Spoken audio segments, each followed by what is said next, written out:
You kept pushing on, but then you went too far.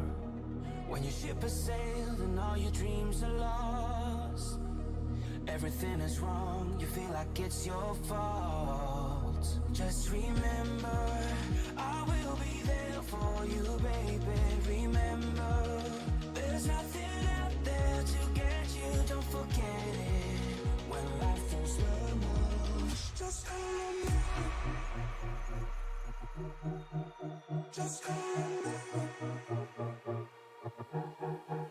Just call me.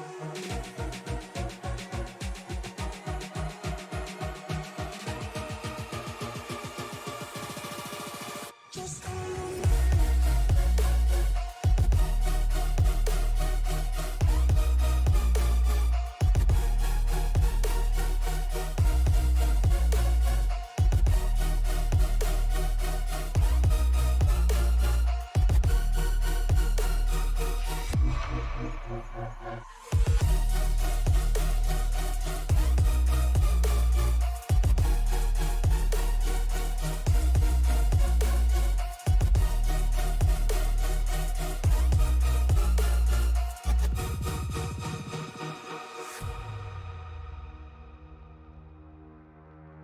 You're stronger now than you ever been. You gotta leave now, it's time to catch the wind.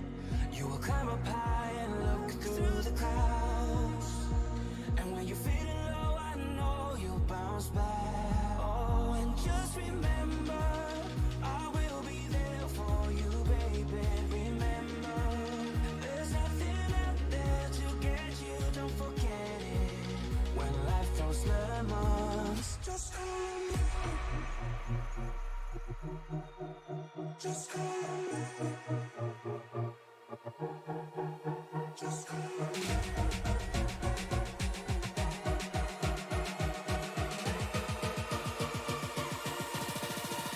Just call me.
From Las Vegas Motor Speedway, the A Lot Cleaner Property Management and Maintenance Xfinity Series is ready to get it on here in the round of 8 in Sin City. Good evening, everyone, and welcome to Las Vegas, Nevada, here in Clark County, as the A Lot Cleaner Property Management and Maintenance Xfinity Series is here and ready to rock and roll for a duel in the desert. Tonight, as we go deeper into the season and head into this round of 8, Bennett Allen steams in with full momentum with 6 wins on the season. He's trailed by Brandon Minto, Gabriel Lafreniere, Aaron Mack, Rich Jett, John Wilco, Alexander Gangler, and Ron Fitting here in our 2023 playoffs. I'm Dave Regal here in the Tony Trapasso Memorial Broadcast booth, and I'll be with you every step of the way, from the green flag to the checkered flag, right here on Sim Racing Media. And folks, glad to have all of you with us tonight as qualifying is underway. Of course, a huge night in sports all across the board. Of course, here on iRacing.com, it all comes down to Monday night As right now, Brandon Minto just went purple with the fastest time, nearly matching teammate Mike Wright, but beating him out by about 1,000th of a second as they both laid down 29.84 second laps. Going to be bringing something new here into the fold as we're going to be keeping an eye on the Philadelphia Phillies and Arizona Diamondbacks tonight here in the corner of your screen as we go to the middle of the first inning. So you're going to have to bear with me as my attention's going to be pretty well split between these two things. Plus, it all may come down to Monday night here on Sim Racing Media and the A Lot Cleaner Property Management and Maintenance Xfinity Series, but also in the real world tonight, the Dallas Cowboys visiting Inglewood, California, and, of course, the Los Angeles Chargers as Monday Night Football underway with Joe Buck and the Hall of Famer Troy Aikman on the call over there. R.P. Allen now laying down sixth fastest time. Chris Claude, the chief cook and bottle washer in everything that is SNN Cup Series racing and, of course, the Xfinity and Truck Series in a Coca-Cola paint scheme tonight as he has gotten back to his roots. Glad to see that beautiful red paint scheme on the number 10 as he lays down 10th fastest time. Alexander Gangler, also a playoff driver, laying down 11th fastest. Dan Morgan finishing up his second lap here in qualifying. We'll just take a look here. As Dan Morgan decided he wanted to do some landscaping instead. Mike McConville Jr. out of Cape May, New Jersey, this week in an NWO paint scheme, of course, hearkening back to the heyday of all that is WWE out here.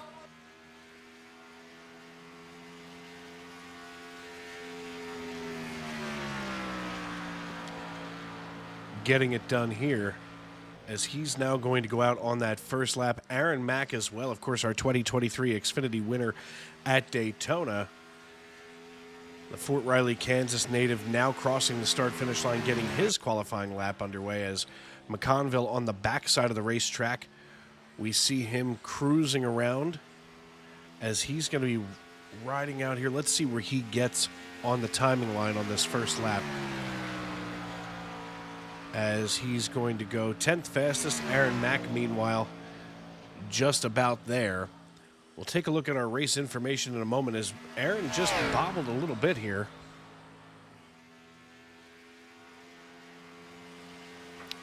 As Aaron crosses the start-finish line, he goes 13th fastest. Obviously, that bobble, not something that he wanted to see tonight. We'll pull up that race info while Aaron goes out and gets his second lap in. 66 degrees if you're sitting in the stands tonight in Las Vegas. So nice and comfy. As our track temperature, though, 86 degrees. So already warmer than that of last night's Cup Series race right here. And, of course, the Cup Series was an incredible contest as Aaron Mack goes 11th fastest. That moves Chris Claude down into 12th. Gangler getting himself a few extra laps here.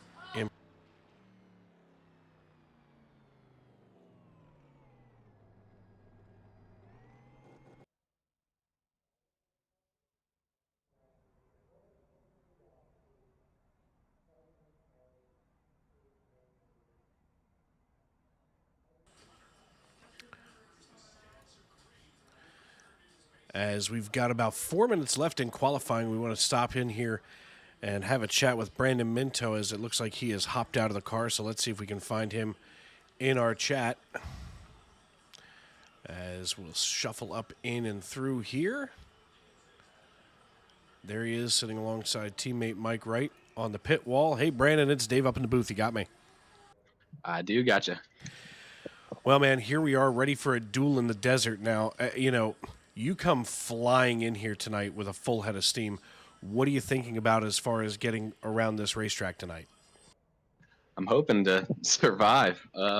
In practice, I self-spun a few times, so hopefully I don't end up doing that tonight. It's a little loose out there out of 4, but just hopefully keeping a clean race car and everything. I think I'm pretty decent on points. Looking ahead for the next round, a win would be amazing, but just getting a good points day will always be awesome. Yeah, I mean, here's the thing. We sit here and we watch this night in and night out, and every week you have just absolutely run a clinic out here, whether it was good or bad. I mean, how do you classify what you've got going on this season? Oh, just got to race smart. Like, don't ever take any chances. Just keep a clean race car, like I was just talking about. Just avoid any nonsense. If you see somebody a lot faster than you, don't race them too hard because it's just going to make both of you lose a lot of time. So, just doing everything smart out here is just the way I've gotten up here. I think I'm P2 in points and everything, but just keeping a clean race car and just driving smart. All right, man. Well, listen, good luck driving smart tonight as looks like you're going to be starting on the front row alongside, of course, our points leader, Bennett Allen. So good luck tonight, and we'll see what happens from here. All right. Thanks, Dave. Thank you, sirs. We're going to move him back on up here with his Ferta Motorsports partner. We're going to get a hold of Mr. Bennett Allen. As we get a hold of our points leader, Bennett Allen. Hey, it's Dave up in the booth. You got me. What's going on, Dave? Well, just another night here as it all comes down to Monday night. You come in here with a good points lead, 6 wins on the season, and, nothing but a full head of steam. What are you thinking about as far as boogieing around this mile and a half tonight? Just to finish the race, to be honest. With the new playoff format, you really don't want to have a DNF, so just gonna be there at the end, try to just pick our battles and hopefully finish, which is the overall goal. But I don't like mile and a halves. Never really have liked them, so I just want to survive so I can get to Homestead and then Martinsville, and then eventually, hopefully, Phoenix, because Phoenix is a short track, and I like short tracks. Absolutely. Well, listen, good luck tonight, and I did want to make a point to ask you how are things with your dad over there as he's out serving our country? He said that we still don't really know if they're getting extended or not, but I've talked to a bunch of guys who just got deployed on the Eisenhower, and it seems like they've already made the decision if they are getting extended.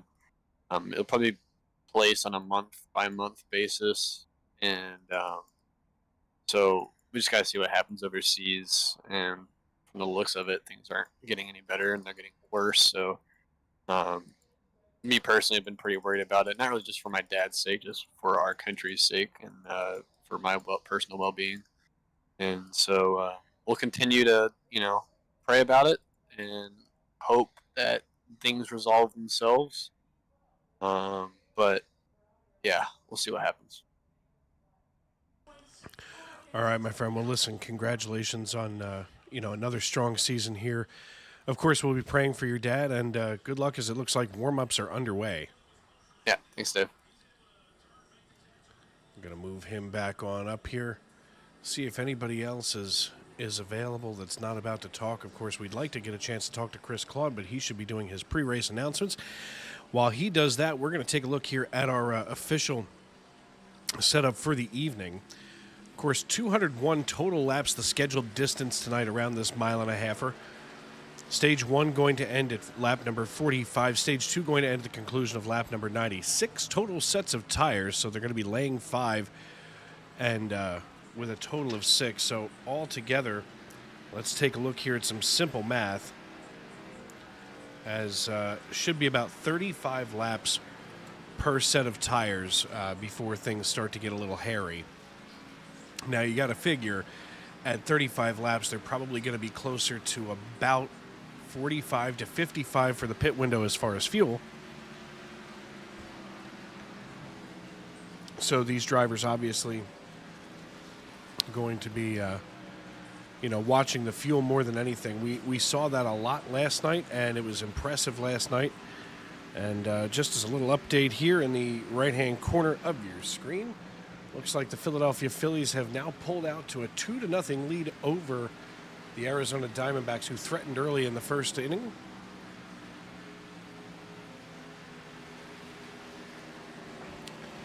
Of course, now that we've gone through some of this and the sim time has advanced, of course, right now sim time is 1:21 p.m., and that, of course, is in Mountain Time or Pacific Time, and it looks like track temperature about 85 degrees. So 1 degree out, maybe not too bad. But, of course, we saw in the race on Sunday that so many of these drivers were actually having blisters on their tires.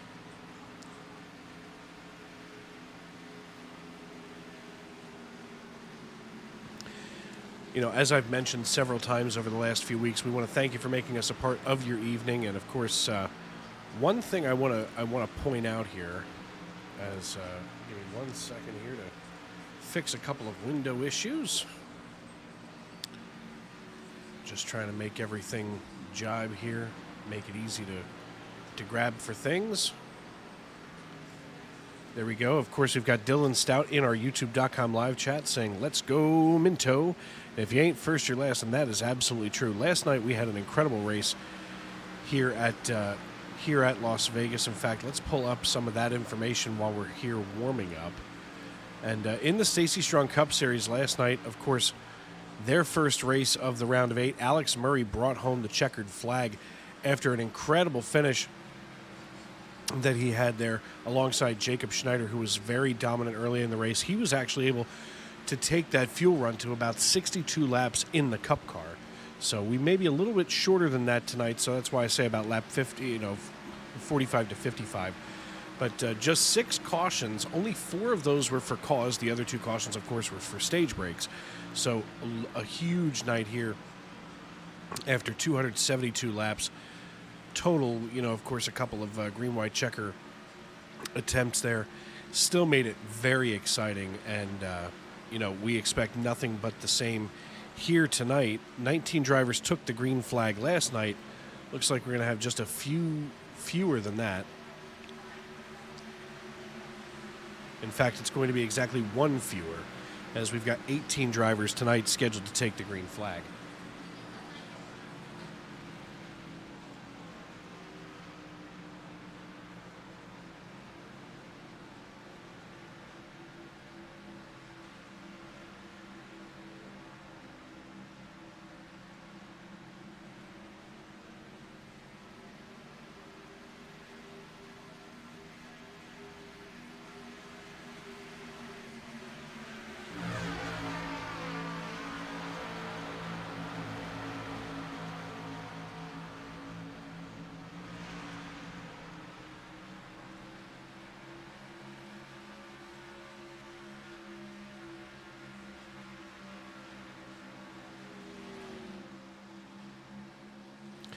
Take a look here. Mike McConville Jr., he all of a sudden has the 96 of Ethan Ball just behind him. Ball getting pretty loose coming out of 4. We saw that several times last night in the Cup car. Alexander Gangler, meanwhile, in what I believe is a Michigan Tech paint scheme. In fact, let's see if we can zoom in here on him. Michigan Tech, there we go, because everybody should know that logo. Out here on Alexander's ride, Kavaja Holt, and of course, just as we do that, it's time to get ourselves gridded up. Going to take a quick peek here at our starting lineup. 18 total cars. Looks like Brandon Minto going to be here on the pole, joined by Bennett Allen. Then we see other drivers such as Ethan Ball going to be starting in 5th. R.P. Allen, who, of course, is the older brother of Bennett Allen, going to be starting back in 10th. Chris Claude starting in 12th. And we'll go through all of those in just a moment, as 4 drivers opted not to lay down qualifying times, including Rich Jett, John Wilco, Kavaja Holt, and Randall Watkins. Randall, of course, battling some illness there, so hopefully he can get more laps in than he did last night. As we go down here to Brandon Minto. Right here, our pole sitter out of Norman, Oklahoma. He's going to be on the inside of row number 1 on the pole. Of course, all of your playoff drivers are going to be highlighted by those purple bumpers and that window banner, and of course a little purple trim there on that rear spoiler. Also on the front row on the outside pole going to be Chattanooga, Tennessee's very own Bennett Allen, defending 2022 M&N Xfinity Series champion Mike Wright, going to be starting on the inside of row number 2, joined by Cape May, New Jersey's very own Mike McConville. So a pair of Mikes in row number 2. Row number 3 going to feature Ethan Ball and Jeremiah Mullins from Richmond, Virginia. Going to be starting in 6th position, Ron Fitting and Gabriel Lafreniere, our neighbor from the north from St. Jude, in his traditional Oxmoor paint scheme, going to be starting in row number 4. Row number 5 going to feature Nick Hansen and R.P. Allen, while Aaron Mack and Chris Claude hold down row number 6. Row number 7 going to be highlighted by Dan Morgan and Alexander Gangler, as Rich Jett and John Wilco from my home, actually a pair of Pennsylvanians here, Rich Jett from Schwanksville, PA, and John Wilco from McAdoo, Pennsylvania, up there in the 570. Going to be starting in row number 8. Kavaja Holt going to be starting on the inside of row number 9, while shotgun on the field going to belong to Randall Watkins in that Miami-Dade Fire and Rescue paint scheme. As the iRacing.com pace car gets ready to lead us here in the 3-4 complex. Folks, I want to welcome all of you once again to the Tony Trapasso Memorial Broadcast booth. The iRacing.com pace car makes the hard left turn down pit road. And ladies and gentlemen, grab some popcorn, call a friend, settle in, because we're green flag racing here in Sin City.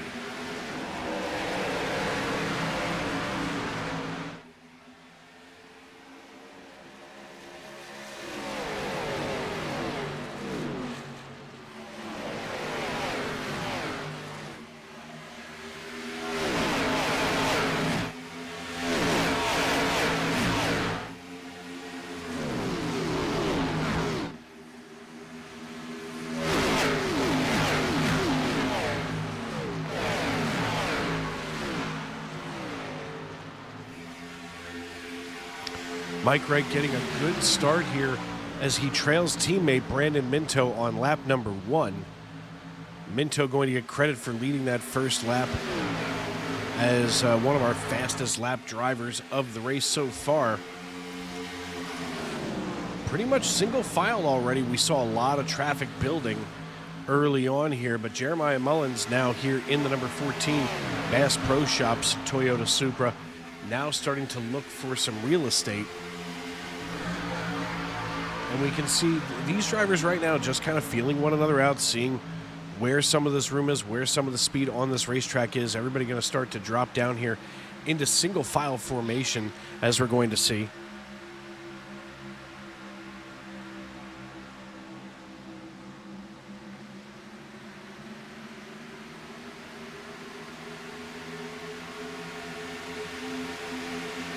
As we go nose to tail here, that's Alexander Gangler starting to harass Rich Jett.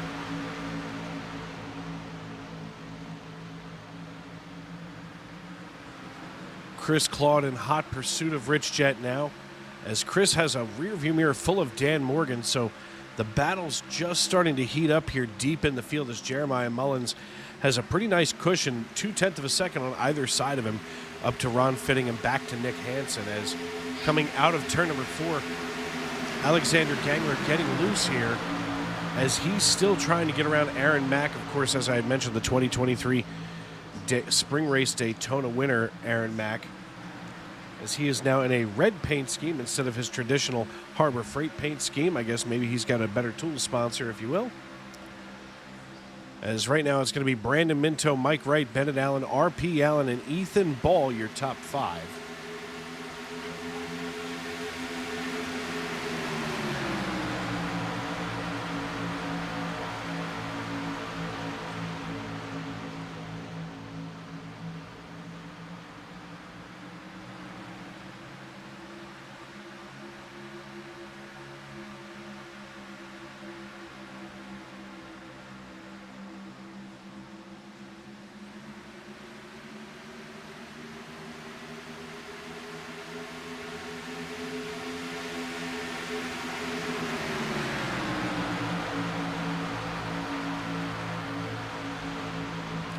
Gabriel Lafreniere now doing battle with Ethan Ball, as Ball holding on to the high side. He's looking for some kind of speed here, as I'm gonna have to pay attention pretty close here. 13/10 of a second here for Gabriel Lafreniere, as Ron Fitting just about equidistant behind Ethan Ball.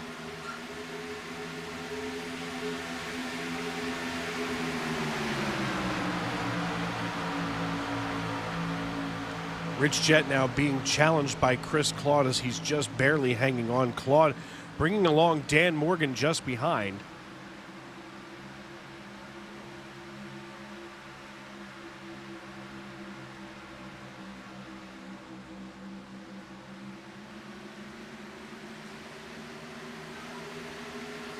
Jeremiah Mullins trying to hold on his lead right now over Ethan Ball.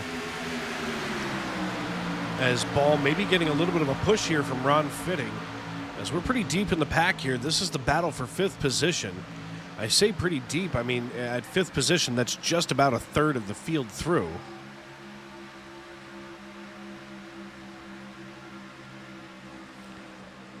Dan Morgan starting to close in on Chris Claude, as Claude, like I had mentioned earlier, in a new Coca-Cola paint scheme. And I'll tell you what, that Coke scheme is looking nice. And it's something that, you know, I realize that Coca-Cola does have, of course, a huge presence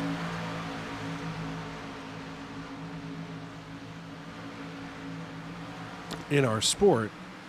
But, you know, at the same time, bear with me here, folks, as it looks like the Phillies have added on another run to the board. 3-0 now. But Coke has such a huge presence in our sport, and we don't have anybody that drives the Coca-Cola car, per se. You know, of course, we have the Coke family of drivers, so on and so forth. But, you know, once upon a time, there was, of course, you know, a young man named Jeff Gordon who drove the Pepsi car almost every year at the Pepsi 400 down in Daytona. It wouldn't hurt, more than likely, to have a Coke car.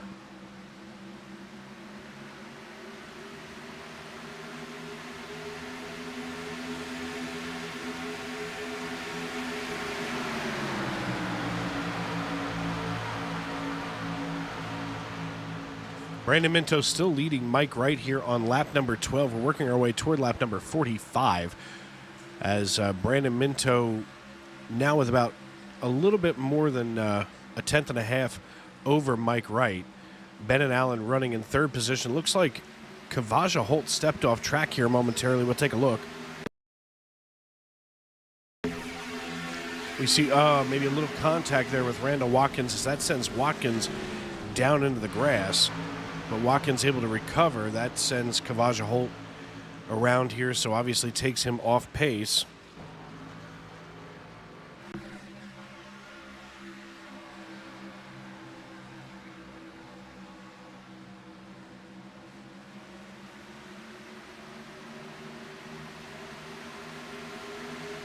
So 13 laps. It goes Minto, Wright, Allen now, as RP Allen has just clawed his way up from 10th position into 4th. So our biggest move of the night is Preston here in that Liberty University number 7 Chevrolet Camaro paint scheme. Gabriel Lafreniere running in 5th, Jeremiah Mullins in 6th. Ethan Ball running in 7th with Ron Fitting, Nick Hansen, and Aaron Mack rounding out the top 10.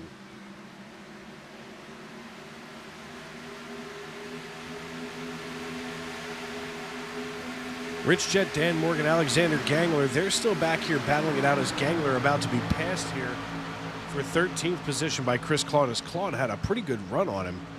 Got to keep an eye on old Chris. He was crafty last night in our Cup Series race, and I'll tell you what, watching where Chris finished there in 9th position tonight, I feel like if he takes care of that number 10 Coca-Cola car, he is going to be able to get up there into that top 10 once again. Of course, we went basically a stage and a half of absolutely no cautions, and then they started to get sprinkled in, and then things started to get hairy in stage number 3.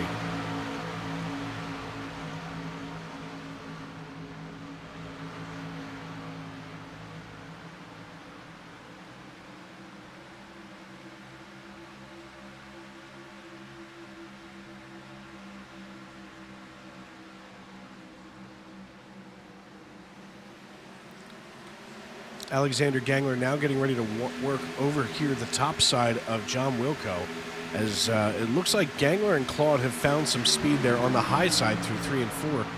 Meanwhile, Mike Wright now in the heat of a 3-way battle for the lead, as it looks like Bennett Allen ready to challenge Team Ferda here with his bare hands. He's got his brother about a half second behind, and RP is obviously just content enough to be riding around back there. In fact, let's see if we can get here to the nose of that Chevrolet, and we can see exactly what RP Allen is seeing right here as he's watching his brother do battle with Team Ferda. Of course, Mike Wright, your current race leader, just ahead of teammate Brandon Minto as we come down the Nellis straightaway into turn number 3. It looks like maybe Bennett has decided to back off and just kind of race with these guys. RP, meanwhile, hitting every mark just so, if you will.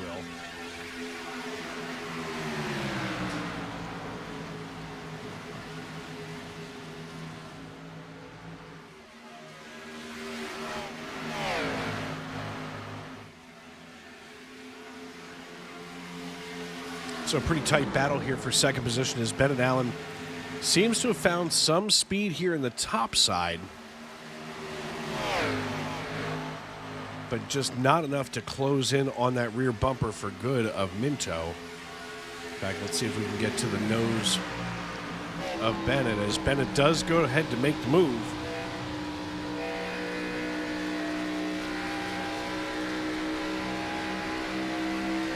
Bennett now side by side with Brandon Minto. We can see that right here as he's now going to take the low line and maybe steal a little bit of this air off the rear of the 98 of Mike Wright, who's now a half second ahead of Minto and Allen, as they are going to be fender to fender coming through the tri-oval.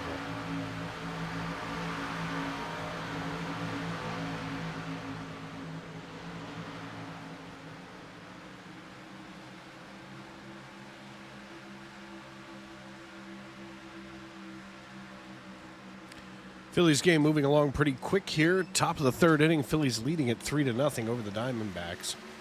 Zach Wheeler having some success on the bump tonight. As we take a peek over here, waiting for the score to pop back up for Monday Night Football. Of course, this is one of the most magical times of the sports year. We've talked about it, and it's finally here as hockey season getting underway last week officially. Of course, the NFL now getting into the meat of their season. Baseball playoffs aplenty. So this is just, absolutely exciting for any kind of sports fan who loves these the big four sports.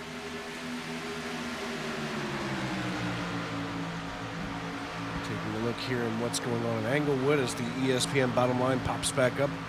Looks like they're all knotted at 7 right now with 4:42 left in the first quarter, as Dak Prescott going to be working with an empty tray here.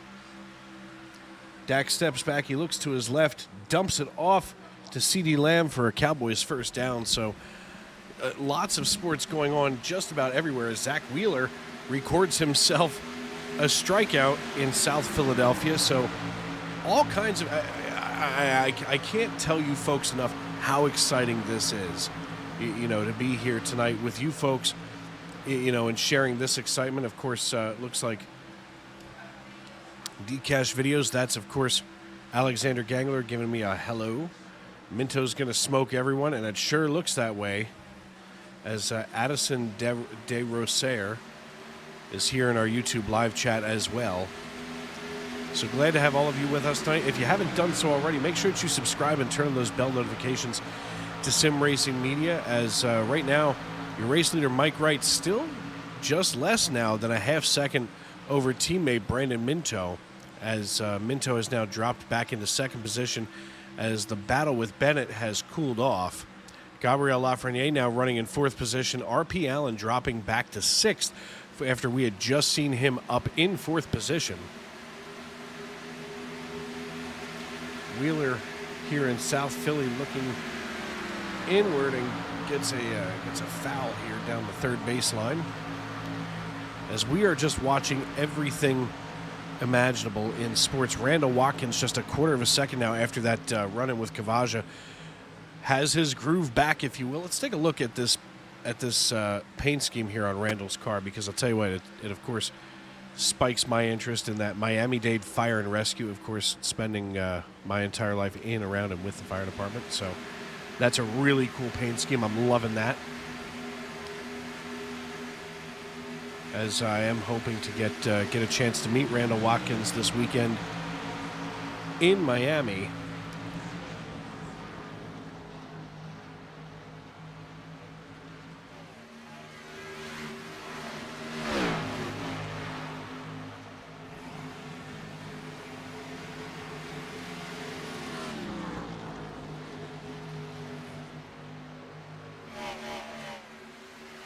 Of course, just a friendly reminder, folks, this Sunday, now I know that we had talked about it earlier. In fact, before I stick my foot in my mouth, let's see if anybody clued in on that. As it looks like SNN Cup Series action will be active on Sunday night with the great Frank Marchese and perhaps Daniel Paulus in the broadcast booth. But originally we weren't sure if that was going to be able to happen, as a lot of our crew from Sim Racing Media, including yours truly, going to be down in Homestead for the Cup race. Of course, we'll also be there Saturday for the truck and Xfinity races. And I know we're all very excited to get down there. And, you know, unfortunately, that also means that next week's race that would be here on Sim Racing Media on Monday night will not be aired, as I will not be home yet. My flight doesn't get in until just about 11:40 Eastern time, so it's going to be a long day. As we are under caution,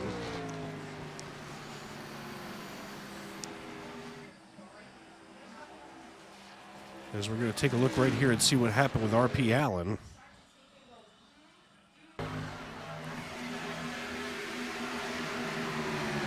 RP here in the number 7 Liberty University Chevrolet Camaro. Right there being trailed by Rich Jett in the 77. As it looks like he just lost it and does a little pirouette, rubbing that outside safer barrier. So hopefully not too much in the way of damage for the young man. Guess we'll have to find out and see. As the Phillies head now toward the middle of the third inning. And we are having our first caution for cause tonight. And while we have our first caution, let's see if we can get a hold of Chief Cook and Bottle Washer Chris Claude.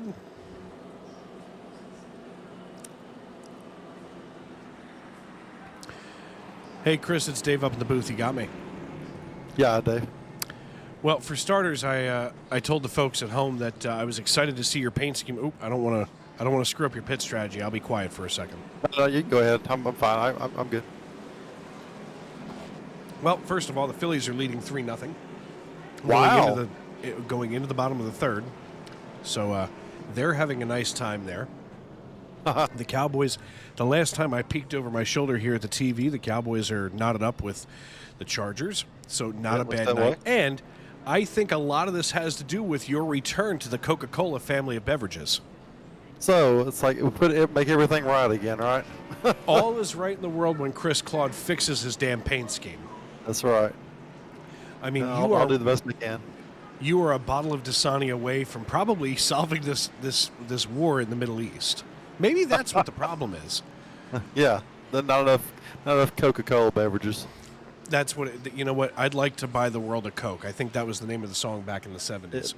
Yes, that's it. I remember it very well. You know, I couldn't resist, pointing that out to the fans that you finally come on back to the Coke side of things. And also some developing news in Sim Racing Media. You may be aired on Sunday night with the great Frank Marchese at the microphone.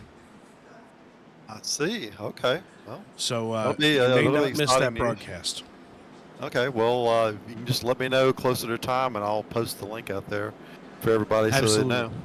Yeah, I saw a little bit of a conversation going, and as I was reminding the fans that we will certainly not be on the air next Monday night because it's usually a pretty busy night, and most of us will be in transit. Right. So, but want to thank you for all of the support that you've given us here at Sim Racing Media, and of course all of the latitude that you allow me up here. I'm pretty sure I could get away with murder up here in the booth. You're the only broadcast that has had tickers across the bottom of the screen. Now, a scorekeeper in the bottom of the screen. You're kind of the pilot program. You know what? I like to be innovative, and I'm glad that you're continuing to push the envelope to make it more exciting and just more interactive for the fans. Absolutely. Well, listen, thank you once again for everything that you do. And listen, go ahead and try to get another top 10 finish after we all saw your performance last night. I'm going to try. I'd like to stay with the Coke. My man. All right. Talk to you soon. All right. That, of course, the voice of the great Chris Claude, driver of the number 10, now Coca-Cola Toyota Supra, the chief cook and bottle washer in all that is sim race in SNN and the family of racing series that we have here. Because I'll tell you what, it's incredible that all three of these divisions are able to race on our airwaves. Mike Wright with control of the field. He has opted to take the high side now as the iRacing.com pace car makes the hard left down pit road. Mike Wright hits the Geico restart zone, and we are back underway.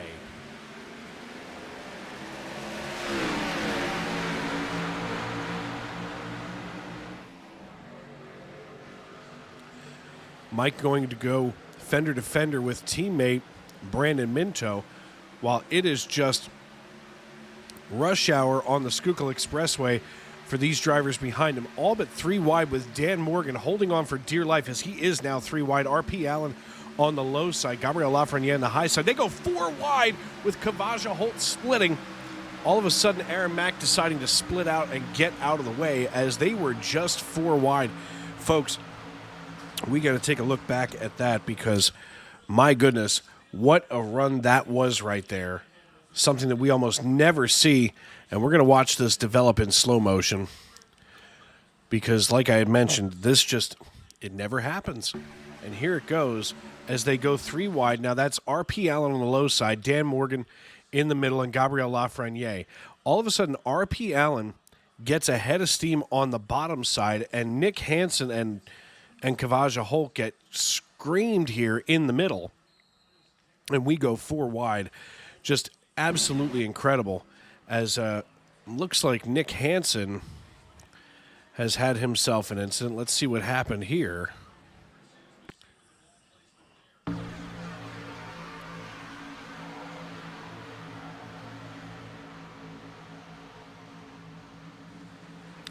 Nick Hansen with Alexander Gangler over top of him, waiting to see what happened. It looks like they made some contact and it punted Hansen down into that apron area.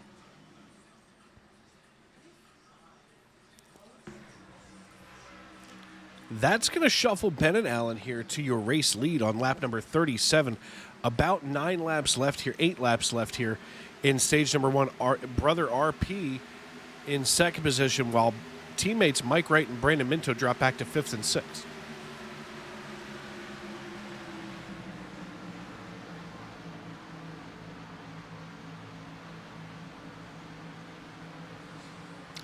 Dan Morgan making all kinds of speed right now, as it looks like Mike Wright and Brandon Minto did not come into pit during that cycle, and now they're paying the price for it. As Dan Morgan has all of a sudden found another gear in his Chevrolet Camaro, as he crosses here on lap number 39. Bennett Allen out to now 0.35 seconds over Preston. As Gabriel Lafreniere starting to chase down RP Allen. Now all of the cars that came in for pit service have cycled here, just about all of them, into the top 10. From Bennett Allen back through Chris Claude, they all came down on lap 31. Ron Fitting running in 9th position. He also came down pit road, as he currently has Team Ferta split up. Randall Watkins starting to make some hay here, as it looks like Bennett and RP Allen are okay up there, but I'll tell you what, that Oxmoor Chevrolet now starting to work that left rear quarter panel of the Liberty University Chevrolet.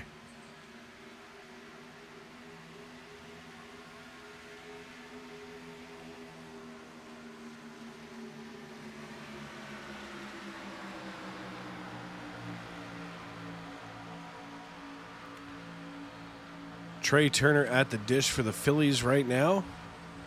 So we're going to see if we can pull up some of this here. As Bryce Harper did hit himself a home run earlier this evening on his birthday. So the birthday boy getting a home run tonight. Pretty exciting. As Trey Turner just had a single here. Looks like he's going to try to turn it into 2, and he does. With 1 out, so a runner in scoring position. Phillies threatening to add another run to the board.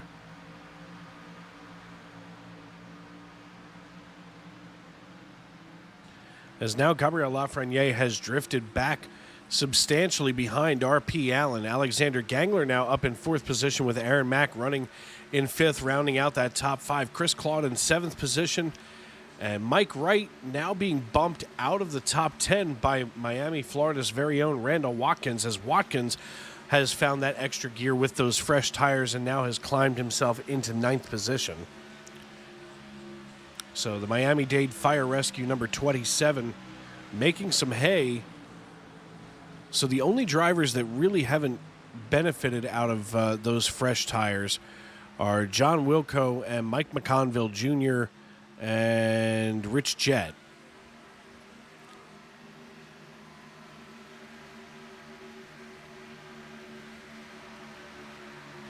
And the Phillies were threatening, and a base hit took care of business there, so that's going to put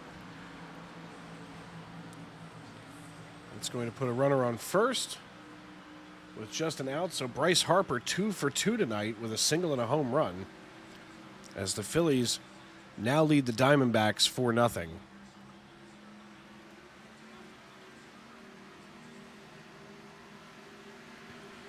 RP and Bennett starting to do battle here on the final lap of stage number 1 as they get ready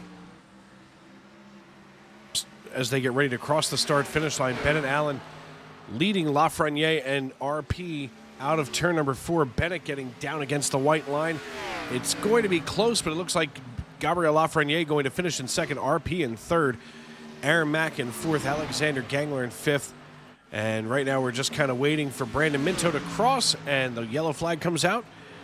And that is the end of stage number 1. Bennett Allen capturing the green and white checkered flag.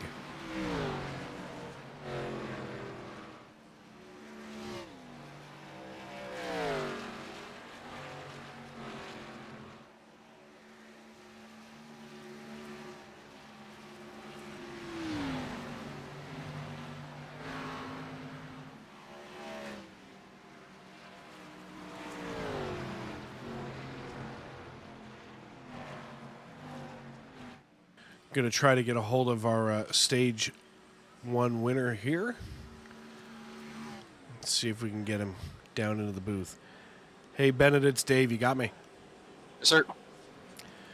Well, man, listen, obviously stopping him for tires there paid off, as you and everybody else in the Fresh Tire Brigade that came down on 31 finished here, just about all of you in the top 10. What are you thinking about now that we've come to the stage break and those tires really don't have a whole lot of grip on them, or a whole lot of wear on them? They do. You'd be surprised, but they really do. Lap times slow down all the way into the mid-31s there, which we were kind of plateauing at towards the end of the first run. So the whole plan there was just to get stage points and then come in for another set of tires, which is what I'm doing right now. But I really don't think I have what it takes to run up there with Mike. Like I said earlier, I'm not a big fan of 1.5 miles, so I don't run typically really great at them. So we're just gonna see what happens. Gotta manage my tires and hopefully have a miracle towards the end. But just managing my race, trying to get stage points like I am right now, and we'll wait and see. I really don't know how this race is gonna pan out for me, just because my setup's kind of unpredictable right now. So I almost thought I gave it away there, to be honest. Preston and Lafreniere were coming, so just had to fight them off. But from what I read in the discussions on the Zeem Setup Shop Discord, this setup's really built for the long run, so really haven't had a long enough run to see if it really does come in and we can take advantage of everyone else in front of us. But hopefully the stage goes green, so I get a better gauge of how it's going to act in the final stage. Sorry, I'm having some acid reflux issues, so I'm trying to manage that while I talk.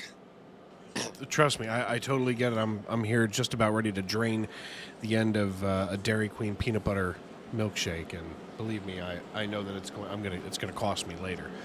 But here's the thing: we're going here on this mile and a half, and you're absolutely right in that this is Mike Wright's bread and butter right here. I mean, we've seen him already pull away, by multiple seconds over top of the rest of the field on many of our mile and a half racetracks. So obviously getting those 10 playoff points is going to be a huge push for you.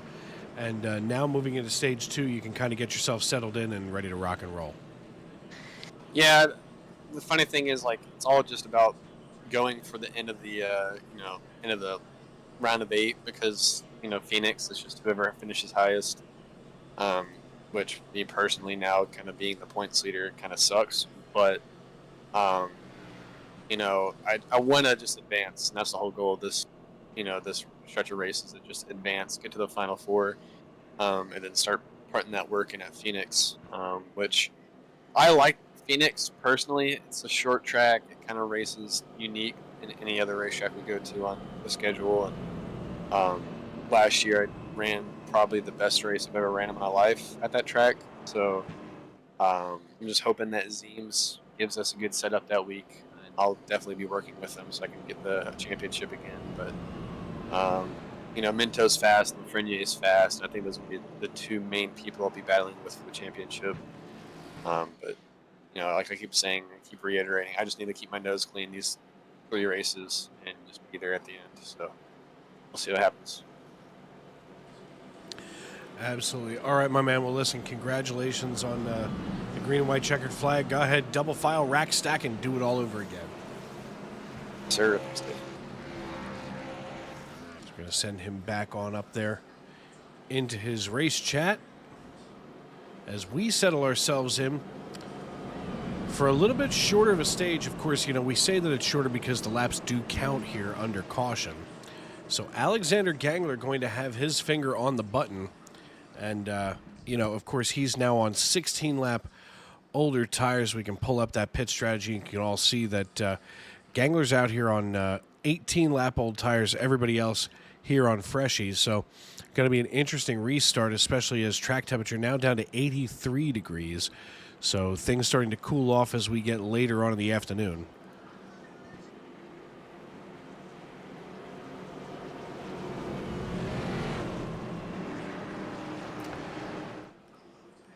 And as the iRacing.com pace car gets ready to peel it off down here into turn number 1, we're going to invite you folks at home to turn it up on Sim Racing Media.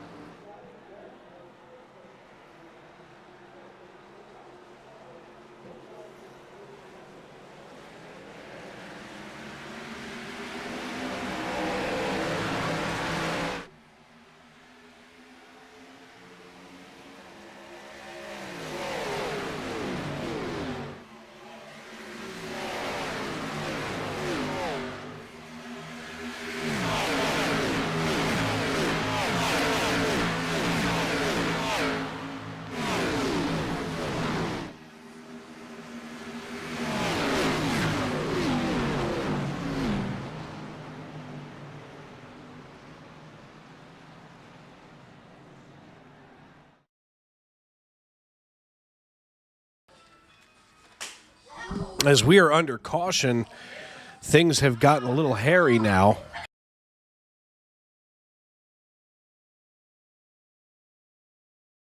Going to see just what happened with Bennett Allen here, as all of a sudden he has just really kind of torpedoed his day. As they come into turn number 3 on those cold tires, he goes to work the high side. There's no grip up there. He gets turned sideways, collects Dan Morgan, and just about everybody else able to escape that.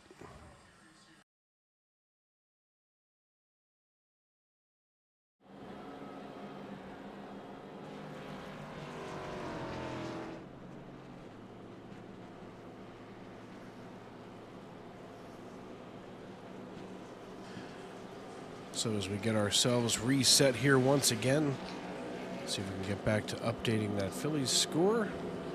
Unfortunately, there's just only so much I can do from one position here, and just with one pair of hands.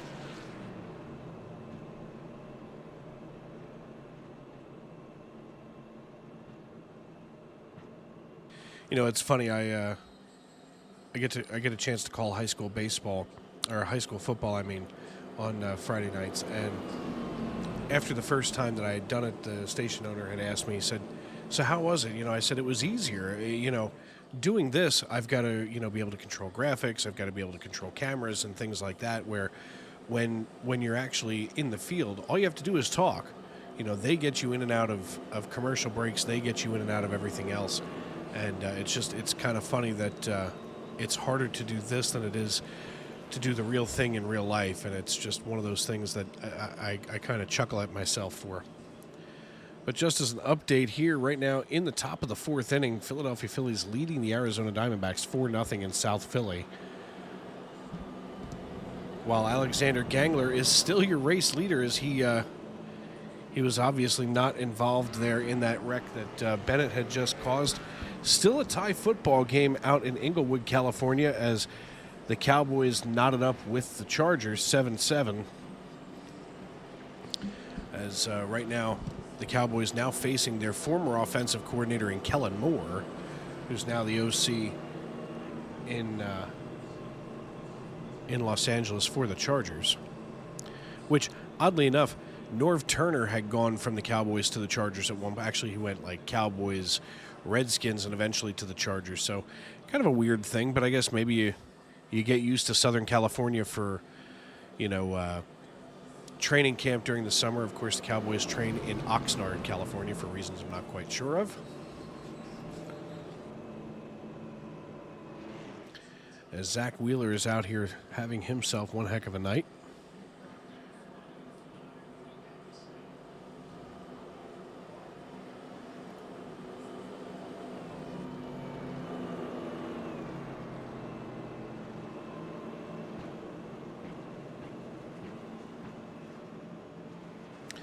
When we go back green, it's going to be Gangler, Allen, Lafreniere, Minto, Mack, your top five. They're going to be followed by Claude, Mike Wright, Randall Watkins, Ron Fitting, and Mike McConville Jr. out of Cape May, New Jersey. I wonder if Mike McConville hums the On the Way to Cape May song when he's on his way home from somewhere else.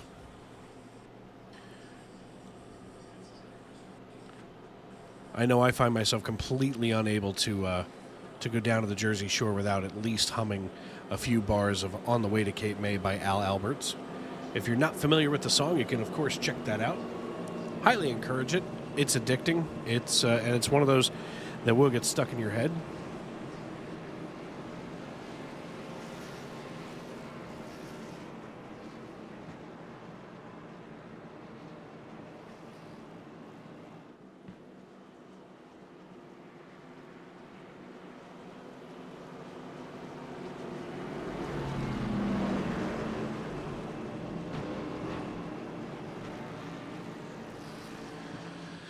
As we are double file once again,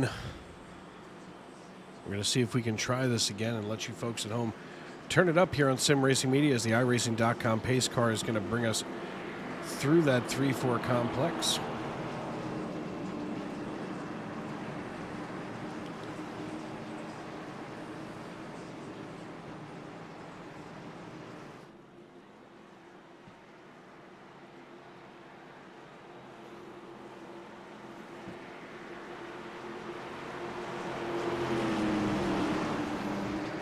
The iRacing.com pace car making the hard left turn down pit road. So, ladies and gentlemen, we are back green flag racing. It's time to turn it up once again here on Sim Racing Media.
Imagine a theater experience so real you're part of the action. Breakthrough technology that shakes your seat at precisely the right moment so you can feel the action on the screen. Choose 4D cinemas powered by Butt Kicker for the ultimate theater experience. And for the ultimate in movies, gaming, and sports at home, add your own Butt Kicker. A simple, wireless, affordable device that takes just seconds to install. Text the word on the screen right now to receive a special offer. Get Butt Kicker and feel what you've been missing.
Welcome back to Las Vegas Motor Speedway here in Clark County, Nevada. As we are working lap number 69 of 201 tonight, we're working our way toward lap number 90 for the conclusion of stage number 2. Brandon Minto, your race leader, but a battle has broken out for second position behind him between Mike Wright and RP Allen. Of course, RP, the older brother of Bennett Allen, just one car down laps tonight, and that is Nick Hansen, as he is still sitting on pit road getting some much-needed repair done to the 99. RP Allen running in third, Aaron Mack running in fourth.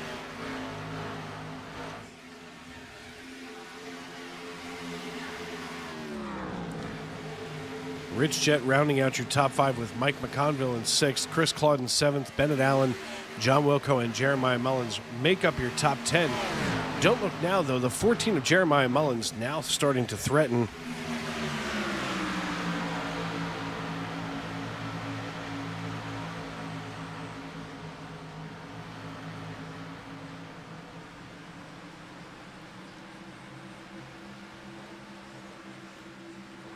Ooh!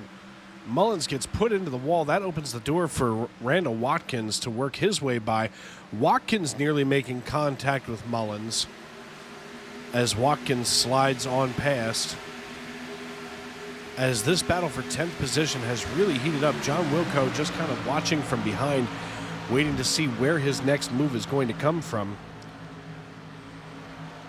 as the Phillies lead the Diamondbacks 4-0 here in the bottom of the fourth inning with runners on the corners and 2 outs. As Gallen throws a ball low and almost in the dirt for a 2-2 count over Trey Turner. But Brandon Minto with about 2/10 of a second lead over Mike Wright. So those two teammates getting ready to run away with it. Nobody running away with the game right now in Inglewood, California, as the Cowboys and the Chargers still tied up. So a busy night for sports here on Sim Racing Media. And if you haven't done so yet, make sure that you subscribe, turn on those bell notifications. Let us know in the youtube.com live chat who you're pulling for tonight, as right now, pretty quiet so far in the live chat.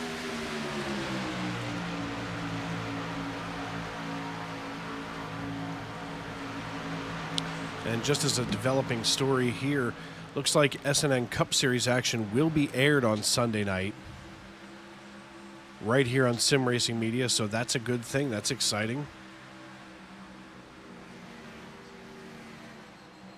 As it looks like you will be joined by the great Frank Marchese.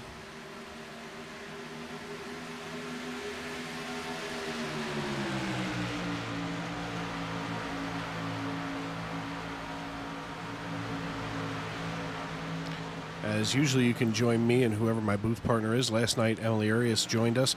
She did a fantastic job here in the Tony Trapasso Memorial broadcast booth. But unfortunately, many of us from the SNN family will be, well, unfortunately for you folks, fortunately for the rest of us, that we will be down in Miami for the actual race. So, big SNN family trip, if you will. Of course, we're going to be memorializing Tony Trapasso as he was our linchpin here that held everything together, especially you know, when things get busy, and he had enough time to be on so many broadcasts, as many of you know. His famous voice from our airwaves here. Nick Hansen finally getting out of the pits about 30 laps down. Bennett Allen has clawed himself back up here into 8th position. Randall Watkins and Jeremiah Mullins, though, harassing him, as Watkins on the low side, taking away the ability for Bennett to be able to swing that one out there.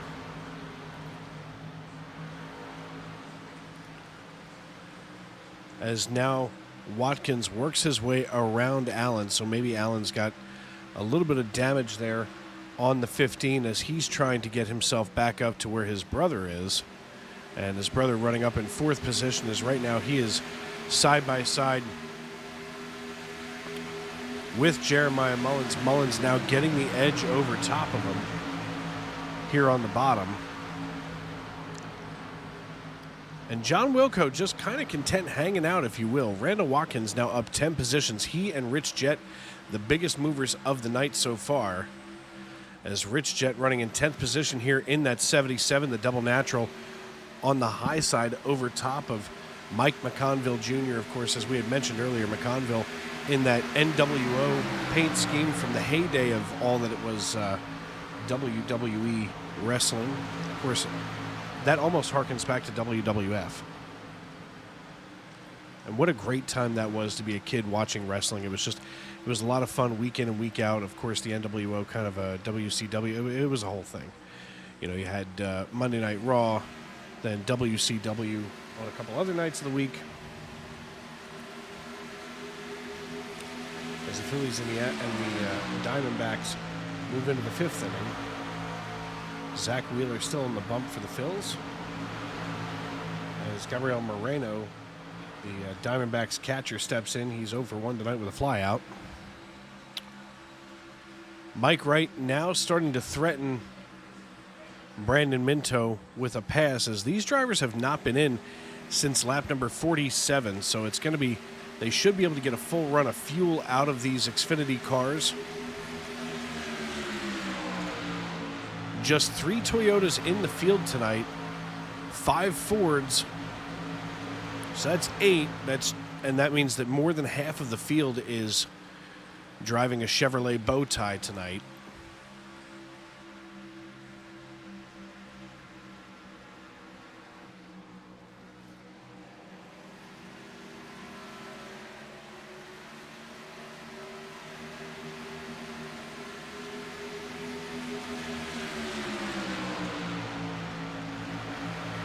You have to bear with me here as I'm trying to do yet one more thing.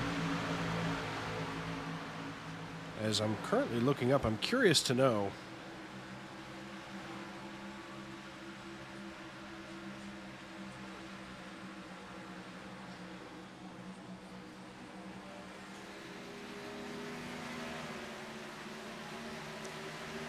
why it's a bow tie.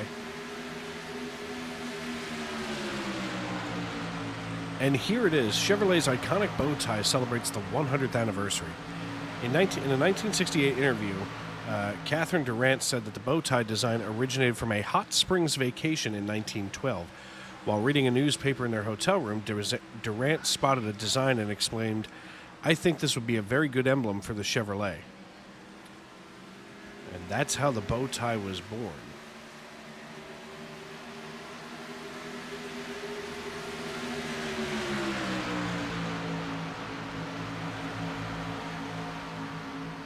I'm very curious to know why it's called a bow tie, because it doesn't really look like much of a bow tie.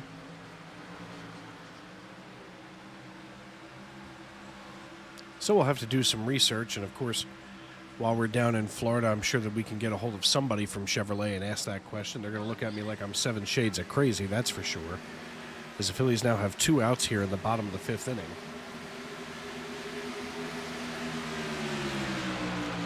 Brandon Minto and Mike Wright still leading this piece with Rich Jett in tow. Now, all of a sudden, Rich Jett here in the 77 coming out the victor in 3rd position now, up 12 from where he had begun.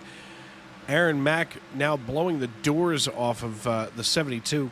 That's Dan Morgan. As Morgan is going to go down a lap.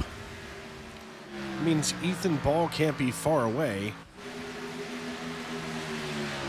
as it looks like he's just about 27 seconds behind the leader, which puts the leader actually 5 seconds behind him. So Ethan Ball going to retain, more than likely, that last spot here on the lead lap. Mike McConville Jr. starting to close in here on Rich Jett in the 77. Looks like the 94 going to take the low line. That's McConville.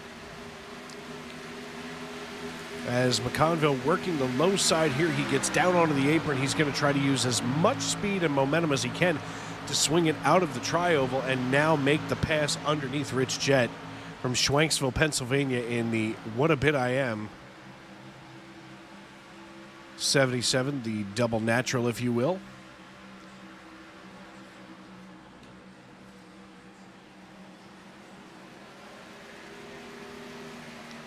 I want to thank everybody for making us a part of your evening. Of course, here in the SNN Xfinity Series, we're racing tonight here at Las Vegas. Tomorrow night, though, the Truck Series is off. The Truck Series won't be back until next Tuesday, when you'll hear the sultry tones of my voice once again here at the microphone.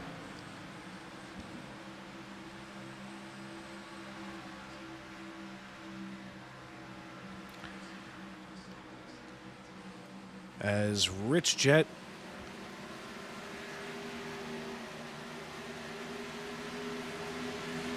now just about 3/10 of the second behind McConville. Chris Claude, though, starting to close in on John Wilco for that 10th position, as Wilco worked his way past him, but now Chris Claude's starting to close in on him. So some of these races that were pretty tight earlier, not so much anymore, as Kavaja Holt passing Dan Morgan now.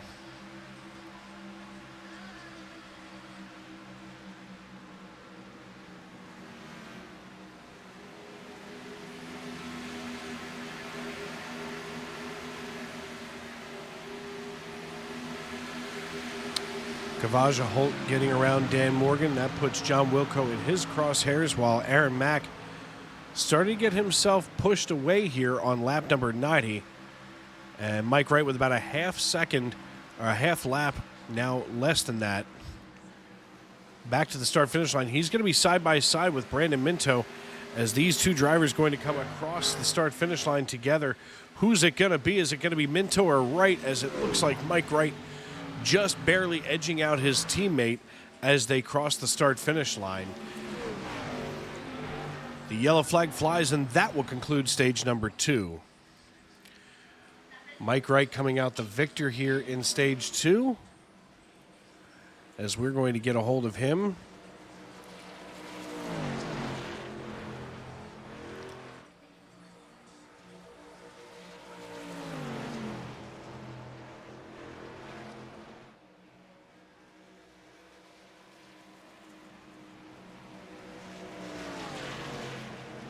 Mac. Hey, Mike, it's Dave up in the booth. You got me? Hello. Hey, man, listen. How you doing? Oh, I'm feeling good, but I mean, you're definitely got to be feeling pretty good as we're back to your bread and butter, the mile and a halfers here. I'm not upset. I would like a track temp about 40 degrees hotter, but you can't ask for too much, right? Yeah, it seems like the track temp here is really off, and I'm not sure why. It seems very strange that it's only at, let's see what we are now, 83 degrees. Yeah, and it's a balmy 66 air temp. I mean, at nighttime in the desert, sure, not middle of the day. But we'll take it. I mean, it pretty much just means that the field doesn't spread out as much because the tire wear is not quite as big of an issue. So I think it's a little better racing to watch, perhaps. It definitely makes out for better racing for us here to watch. And, you know, I mean, here's the thing. I looked at it and I thought, oh, man, we're going to Vegas. It's going to be hot. It's going to be slippery. It's going to be cool to watch, just like we had in Texas a few weeks ago. And I guess I was wrong, and that's okay. How's that number 98 Fresh Market Ford Mustang handling for you? Pretty good. It's got some interesting characteristics and I think the track temp may be part of that, where there's some loosening at the beginning, and then there's this middle part where it starts to get tight, and then it comes back loose at the end, and you just kind of pick and choose how hard you want to drive different parts of it, and that can help it in the long run, and that might be what we have to finish, which is kind of at a fuel window, so that'll be interesting.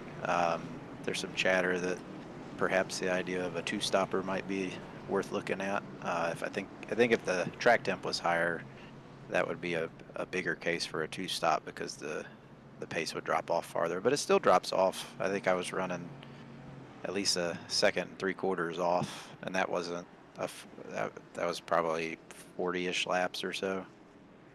So there's an opportunity. Let's see what happens here. Yeah, we'll definitely see what happens. I mean, you know, we've still got about 110 laps to go now, but it's going to be straight through. And I mean, it's been a pretty good race as always.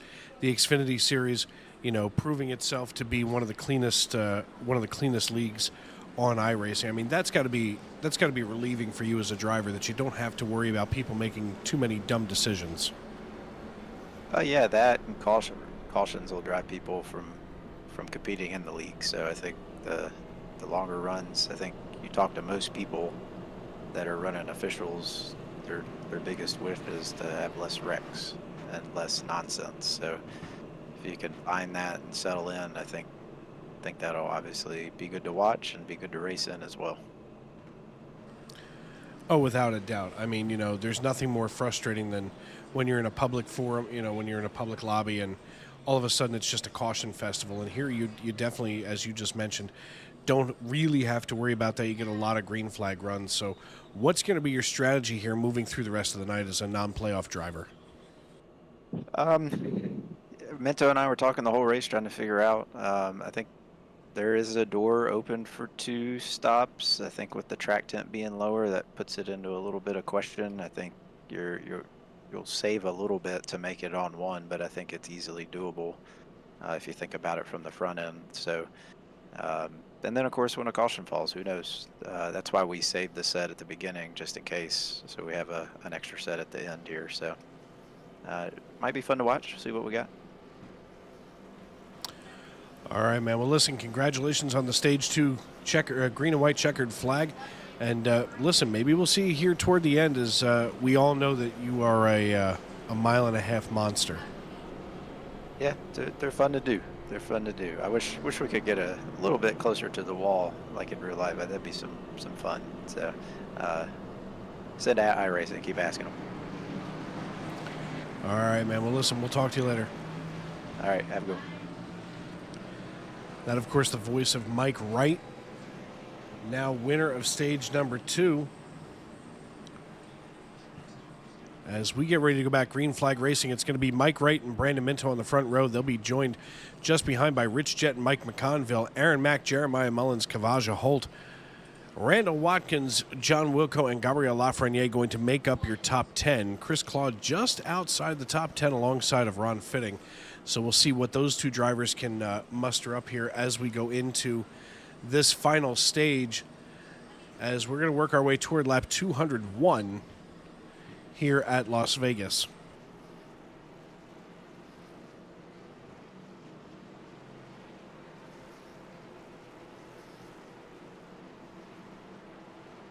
The iRacing.com pace car coming out of turn number 4.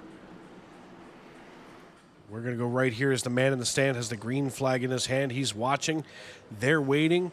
Stage number 3 is on the horizon as we get ready to rock and roll here.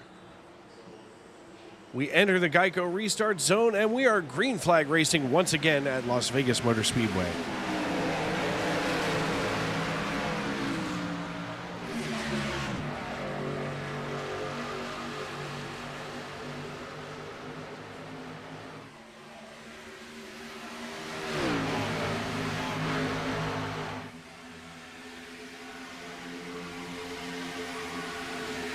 A lot of traffic back here deep in the field as Aaron Mack and Jeremiah Mullins about to go hammer and tongs at this stage in the race. The Phillies just added another run to their lead in South Philly,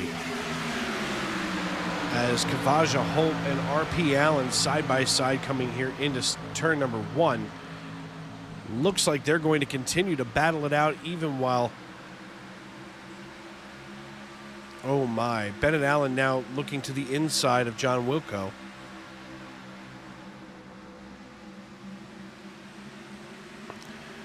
Wilco now looking between Kavaja and Bennett, and he's thinking about it, but Kavaja just slammed the door shut on taking it 3 wide.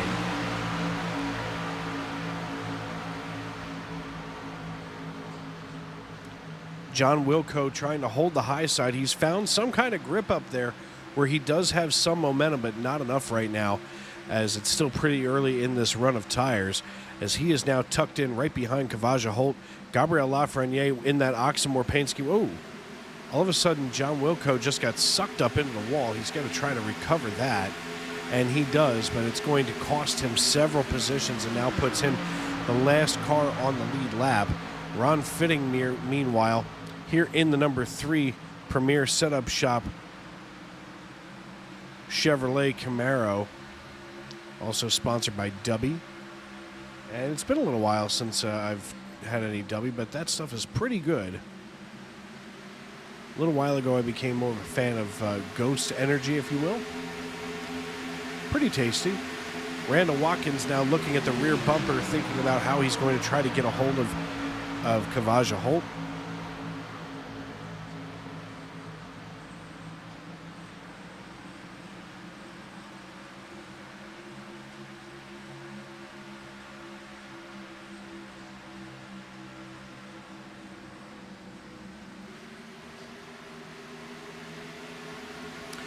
Of course, we had mentioned earlier, speaking of Bennett and R.P. Allen, that their father was deployed here to the Middle East to help police the situation there with Israel, and we cannot be more thankful of the sacrifice that he's making to his family, and of course the service to his country that we all enjoy so much freedom in.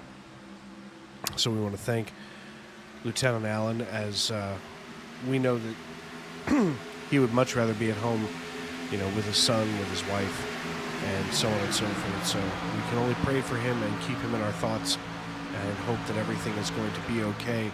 While Mike Wright leads this race,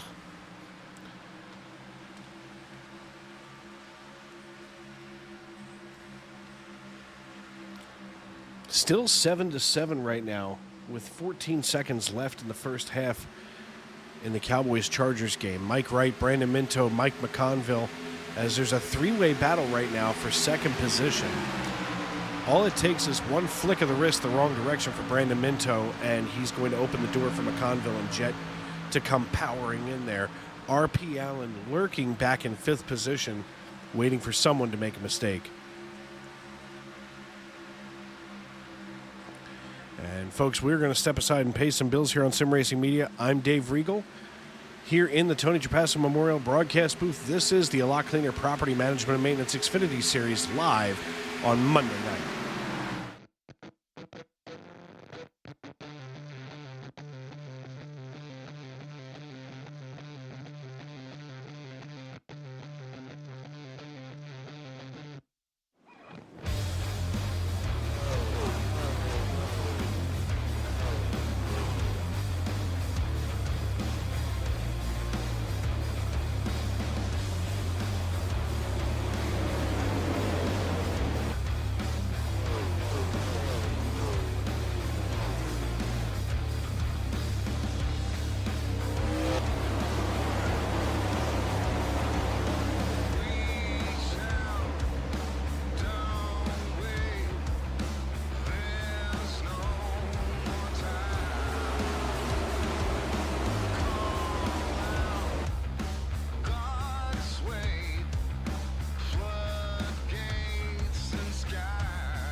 Imagine a theater experience so real you're part of the action.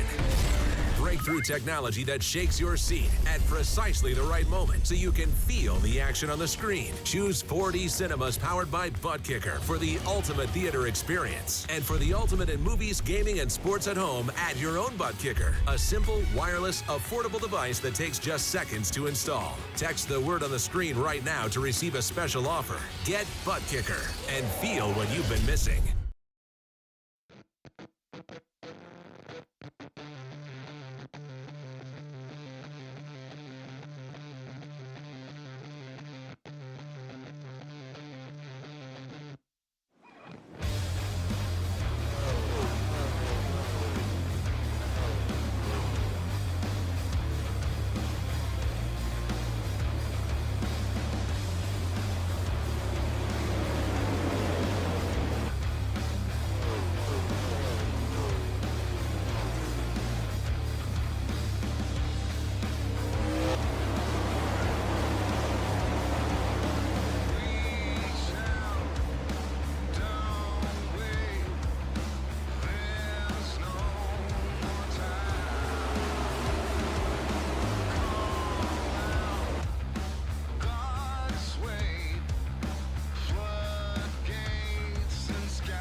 Welcome back to Las Vegas Motor Speedway as Randall Watkins has brought out the caution here. We're going to see what happened with Randall as he was just ahead of John Wilco in the 62. And he rubs the wall, drops down in front of Wilco. Wilco, collects him. And that's going to be his boom goes the dynamite scenario here.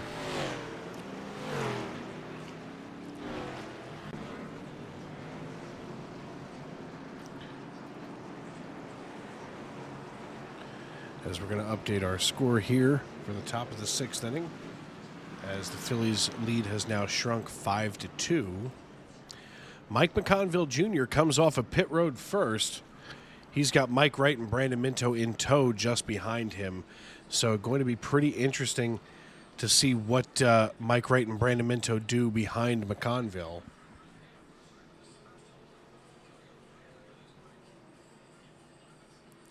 So it's going to be McConville, Wright, Minto, Jet, Lafreniere, your top 5.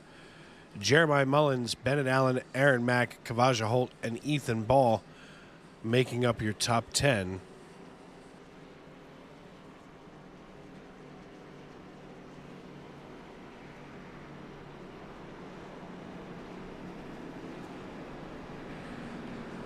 As race control looking to see who wants to claim the at fault after seeing what just happened there. I want to thank everybody for making us a part of your evening right here in the Tony Trapasso Memorial Broadcast Booth. I'm Dave Regal. You're watching the A Lot Cleaner Property Management and Maintenance Xfinity Series as we get ready to go back green flag racing.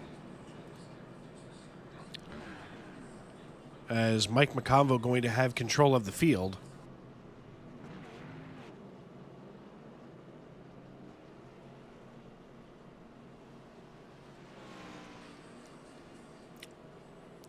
The hemorrhaging stopping for the Phillies now as we go to the middle of the 6th inning.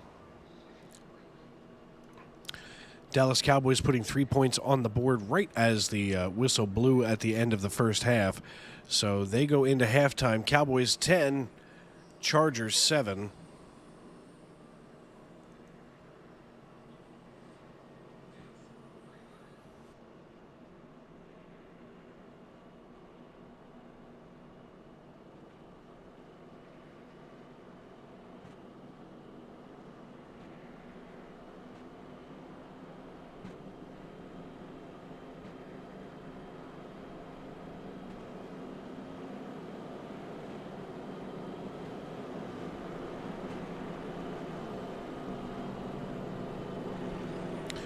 The iRacing.com pace car lights are out. That means that we'll be getting ready to go back green flag racing. McConville opting for the low line. As we go 2x2 to Noah's Ark, it's going to be McConville and Wright on the front row. Mike Wright going to be controlling that high line. He's going to have to stay just behind that hood there of the 94 as McConville going to have control of the field.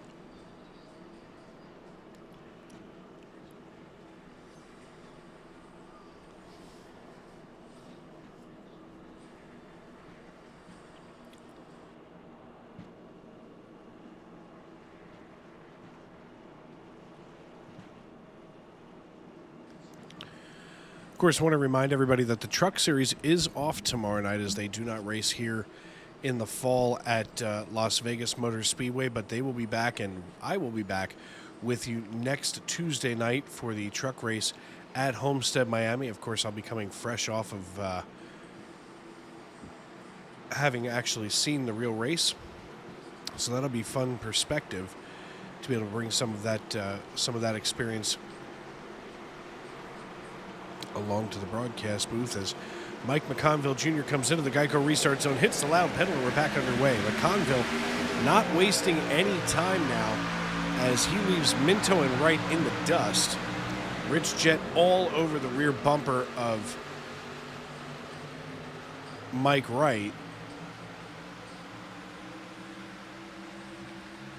And now Mike Wright pulling away from Jet. Aaron Mack side by side right now with Jeremiah Mullins. It seems like Mullins has yet to find some time here to himself on the racetrack, as he's currently chasing down Kavaja and Jeremiah. And, well, right now it looks like Mullins going to be chasing down Kavaja Holt, and he's got a rear view mirror all kinds of full of Aaron Mack. Kyle Nelson takes the mound now for the Diamondbacks as we go into the bottom of the 6th inning. Brandon Marsh at the dish with a 1-0 count. All of a sudden, Kavaja just shifting down here on the low side, as it's a long and high strike one for Brandon Marsh. Ron Fitting now closing in on Aaron Mack, as John Wilco starting to make some steam now, as we're here on lap 120, so 81 laps to go to the completion of this race.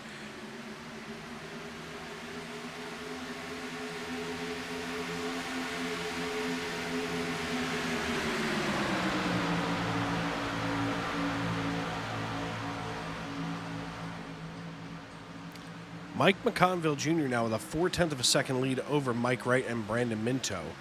So kind of an interesting change of events, if you will, as McConville had started in 4th position, currently running up here in the lead. Mike Wright, though, after starting in 3rd position on the inside of McConville, both of those drivers pretty well evenly matched.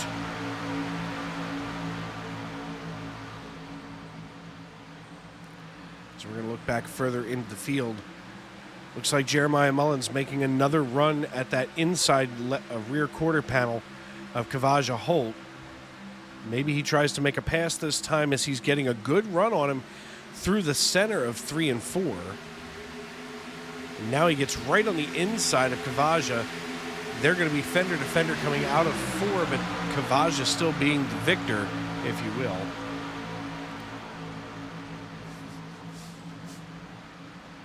And now Ron Fitting deciding that he wants a piece of this action, as of course our camera just pulled away from it. But this little 5-car pack here getting pretty interesting, and it may get pretty dicey as we move forward into here. As just all but 3 wide coming out of turn number 4, crossing the start-finish line for lap number 124 is Kavaja Holt and Ron Fitting, as Fitting being pushed along by John Wilco, as Wilco giving him a little bit of an arrow push, seeing if he can draft with him a little bit, so to speak. Kind of an interesting move here on an intermediate track.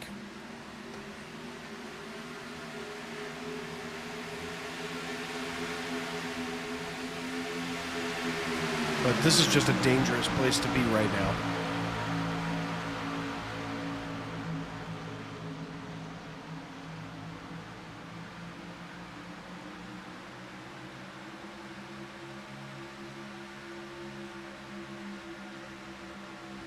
Side by side is Ron Fitting and Kavaja Holt, as well as Jeremiah Mullins and John Wilco. We've got ourselves a 4-way battle now for 7th position, and all it takes is one person to flinch, and this could be a disaster. As we can see right now, Ron Fitting drifting down right on the rear bumper of Kavaja, maybe taking a little bit of air off of Kavaja, as Kavaja getting now put 3 wide here, coming through 1 and 2, as Ron Fitting takes the high side, Jeremiah Mullins takes the low side.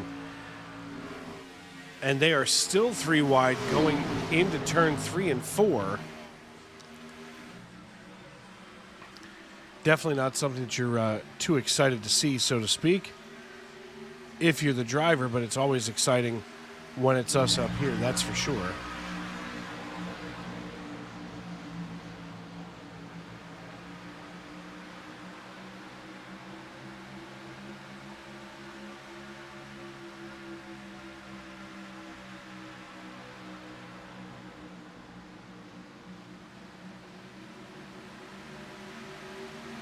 While all of that's going on, this little 5-car pack atop the pile from Rich Jett to Mike McConville Jr. is pulling away from the rest of the field by about 1 1/3 seconds. 2.5 seconds now. as they've got 2.5 seconds between Bennett Allen and Ron Fitting.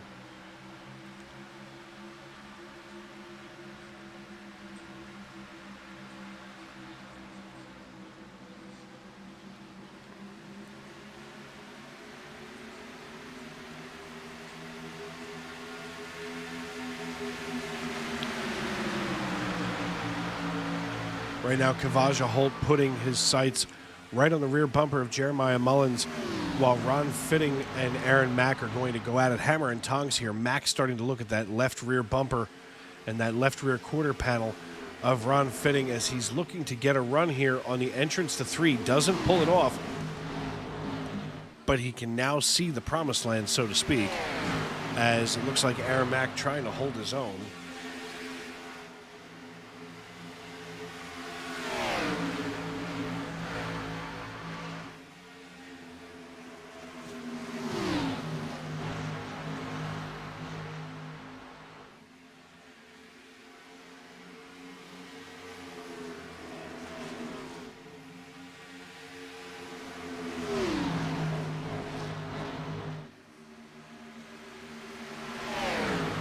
Ron Fitting now here on the inside of Aaron Mack, looking to make the pass. Mack drops down in front of him.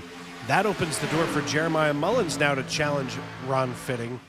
And they're both trying to get to that rear bumper of Aaron Mack. So maybe instead of working against one another, it's about soon time that they work together to try to get around Mack. Because right now he has managed to make that Chevrolet 3 wide all on his own. As Mullins now hauls it down onto the inside, Brandon Minto showing Kavaja Holt why he has been so great all season long.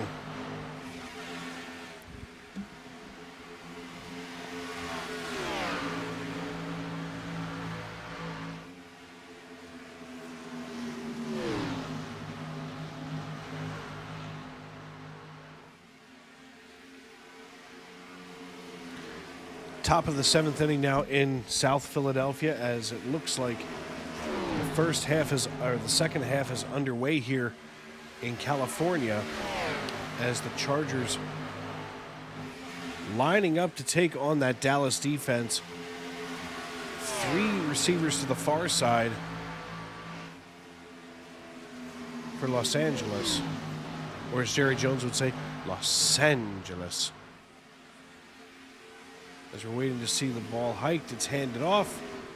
And we rumble, stumble, fumble for about 5.5, maybe 6 yards.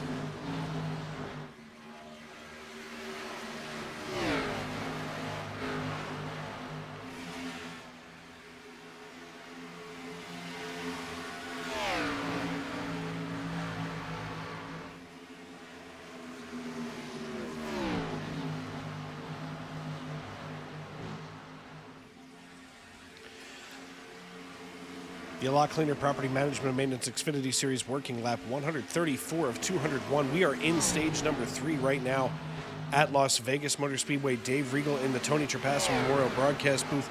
Mike McConville, your race leader right now, over top of Mike Wright and Gabriel Lafreniere, as McConville has opened up a 0.4 of a second lead over Wright. And Wright does seem to be closing in on him, as Wright's last lap was 31.62 seconds.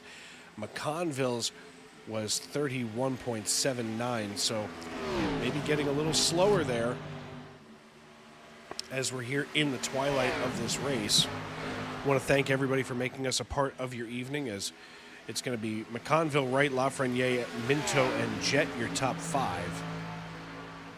Bennett Allen now on his recovery drive back to the front, working just underneath Rich Jet and crawling himself into that top 5, as they are going to be going at it hammer and tongs now, as Rich Jet now starting to get a run on the backstretch in front of Bennett Allen. Bennett trying to find some kind of a way around Jet. Once he gets out there, he knows that he can beat him. But something that Dale Earnhardt Jr. had mentioned during the Cup Series broadcast, if you have a rough handling car and you get into some dirty air, where of course Bennett Allen is right now, you know, it's going to make that even worse to handle and keep a hold on. Then, of course, once you get out there to that clean air where Mike McConville is right now, that's when all of a sudden even a bad handling car can handle pretty good in that clean air. McConville's lead, though, starting to evaporate quicker than a bucket of water in the desert, as Mike McConville holding off Mike Wright desperately.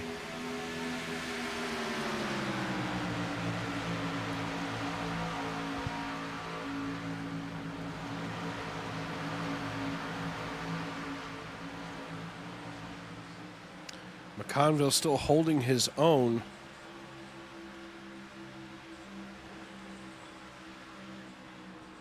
As Lafreniere also all by his lonesome. Looks like our closest battle on the track right now is between Kavaja Holt and Aaron Mack, as Aaron Mack in the number 31 red Chevrolet Camaro,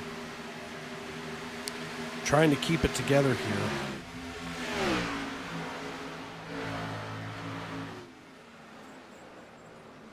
And oh my, we are under caution.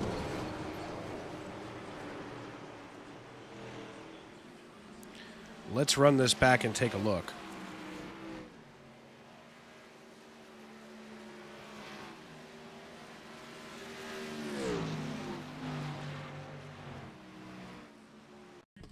Of course, just as I look away from the screen is the same time that we have an incident here. Side by side was Mack and Kavaja. We'll see just what happened here, as it looks like, oh, that's weird. That is strange and then some. Let's see if this was some kind of a hardware failure on the part of Aaron Mack, as we'll get right here into the cockpit cam of Aaron Mack. Let's see what happens, as he's, of course, side by side now. Oof. Yeah, it just seemed as though that as soon as I stood up and I was trying to give my back a rest here, all of a sudden, that's when Aaron Mack snapped.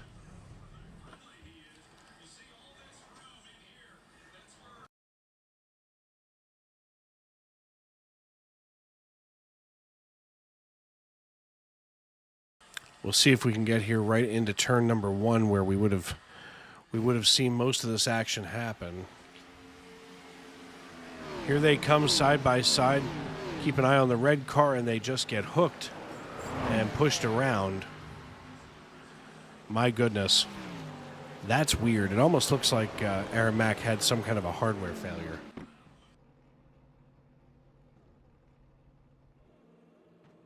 So that's going to cycle Alexander Gangler here into the lead.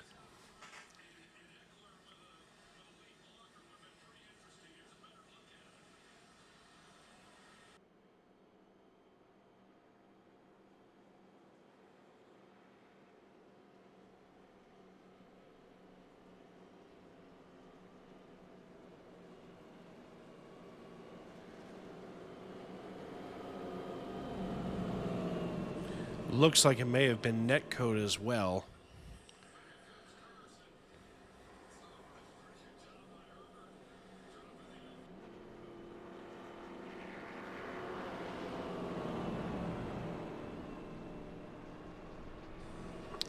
As now the 99 of Nick Hansen dives down pit road. That's going to put Alexander Gangler here on the point with about 60 laps to go. So we are right there on the edge of whether or not these drivers can make it the rest of the way. As the Phillies in a little bit of trouble right now. They're leading 5-2 here in the top of the 7th inning, but Arizona's got runners on the corners with just one out.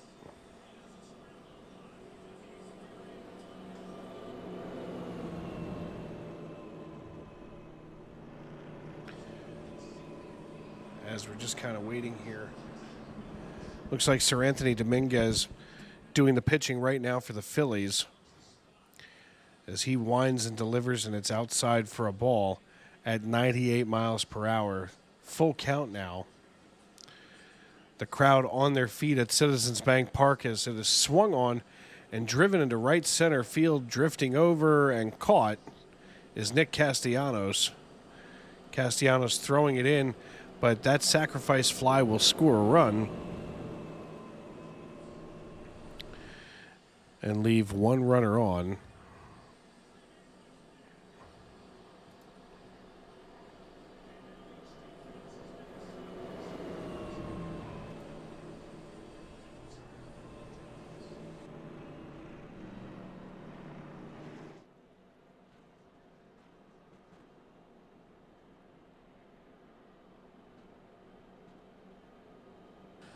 So now with 2 outs and 1 on, looks like Rob Thompson, or Topper as he is called, going to be lifting Sir Anthony out of the game with a runner on first and 2 outs here in the bottom of the 7th and the top of the 7th inning. Of course, just about stretch time at Citizens Bank Park.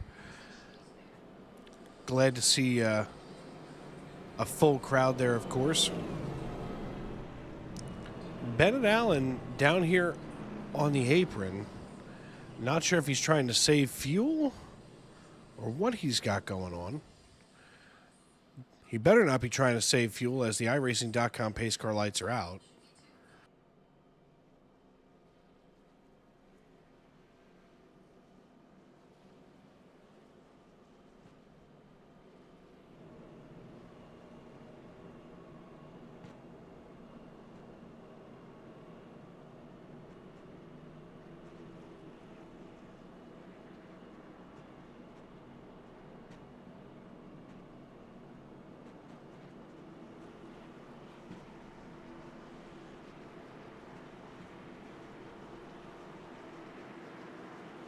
The iRacing.com pace car working its way through the 3-4 complex, just passing that turn 4 exit, making the hard left turn.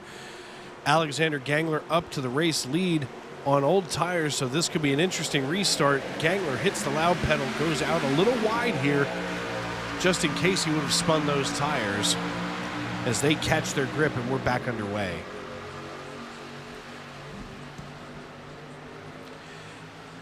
Gangler kind of holding up Mike Wright, who just split him in half and said, "Get out of my way, I've got to get up here to the lead." As Bennett Allen going to take control of the race lead, he's got to drop down and hold off Mike McConville. McConville now drifting up, nearly making contact with the 06 Oxmoor of Gabriel Lafreniere. That allows Mike Wright to do what Mike Wright does and run away from the field now by 0.3 of a second on fresh tires. Alexander Gangler has faded out of nowhere, as if he was a mirage and we just approached it here in the desert. As Gabriel Lafreniere going to be challenging Mike Wright for the lead. Lafreniere thinks he's got what it takes to get around the 1.5-mile whisperer that is Mike Wright.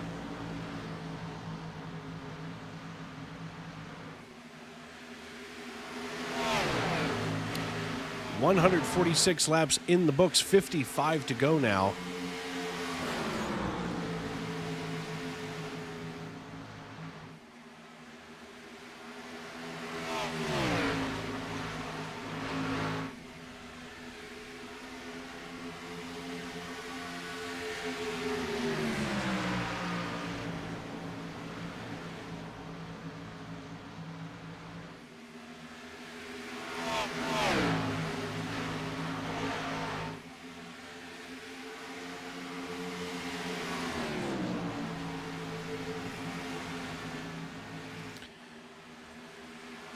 Of course, just want to remind everybody that Sim Racing Media this weekend will probably be on very limited broadcast time, as of course we will be getting ourselves down to Miami, Florida. I go on Wednesday, then Chief Cook and Bottle Washer Jonathan Leach will be down on Thursday. Emily Urias also down on Wednesday. Mike DeMoney going to be down as well. It's going to be an exciting week. Weekend, if you will. As I've never been to South Florida. If anybody here in our YouTube.com live chat has ever been to Miami Beach, give us some ideas on things to do here. The one thing I want to do is find out where I can find the best cafecito, which is a Cuban version of espresso that apparently is just about like cocaine in a cup. And I do love me some exotic drinks of the non-alcoholic persuasion. I also like the drinks of the alcoholic persuasion, but I'm here to experience, here's the thing. Sometimes you go to different cities and it's, we're going to get ripped, we're going to get that. No, I want to experience Miami. I want to find out what this place is all about, and especially the Cuban culture, because we'll just be 80 miles away from the island nation. Pretty much locked in 1958. as side by side goes Mike McConville and Mike Wright. But it's, to me, it's more of a cultural experience. It's something, that I've never gotten to do before. And of course, we're down there to memorialize our good friend Tony Trapasso, who tragically passed away back on September 5th. And Tony poured his heart and soul into what we do here at Sim Racing Media. And it's going to be a bittersweet trip, as it should have been my first time being able to hang out with Tony in person, and unfortunately not able to do so. And for a few of us, that's, especially for Emily Urias and myself, that's kind of the way that feels. Gabriel Lafreniere now out to a 1.6 second lead over Mike McConville and Mike Wright, as Mike Wright is under fire right now. John Wilco perhaps burning up his equipment as we're on lap 152. So now we are at 50 to go here at Las Vegas. And, it's just like when people say they want to go to Las Vegas because they want to gamble, or they want to go to a casino, whatever. Here's the thing. Number one, pretty much every state in the nation's got a place to go gamble. It used to be you had two options. You either had Las Vegas or Atlantic City. And, of course, Atlantic City being the poor man's Las Vegas. But, now with so many other things in Las Vegas, you can go check out the Gold and Silver Pawn Shop. You can go check out Count's Customs, where they filmed American Restoration. All that cool stuff from the History Channel. Of course, right here in... forgive me, I'm still dealing with a little bit of sunburn here on my stomach. It's starting to itch in the twilight of the evening. But, in Miami, it's about the Cuban culture. It's about that Hispanic culture. To me, it's more than parties. It's what else is in Miami. So give me some ideas, folks, here in the YouTube.com live chat, as it's gotten kind of quiet here lately.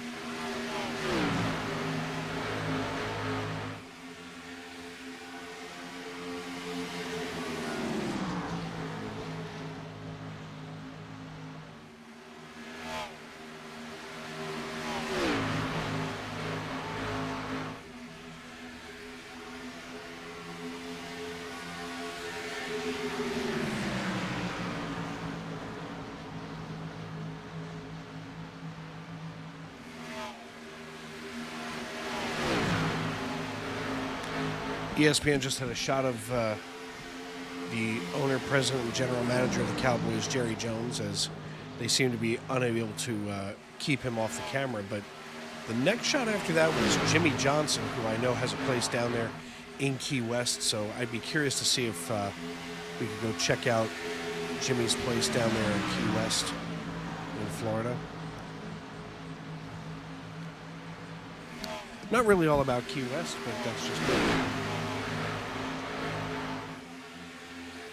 As Gabriel Lafreniere now is out to a 1.6 second lead once again over Mike Wright. Mike Wright under fire, as I had mentioned. Now finally breaking himself away of the McConville-Wilco contingent here. So now he can kind of set his sights on Gabriel Lafreniere, and watch that time start to evaporate. In fact, let's see if we can pull that up here.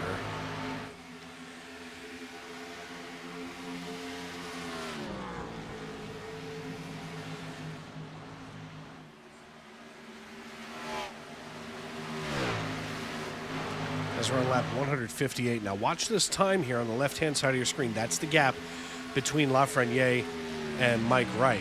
And see the way that this is going to start to evaporate. It's right now at 1.14. When we just pulled up the tower, it was 1.24. So we have gotten deeper and deeper here.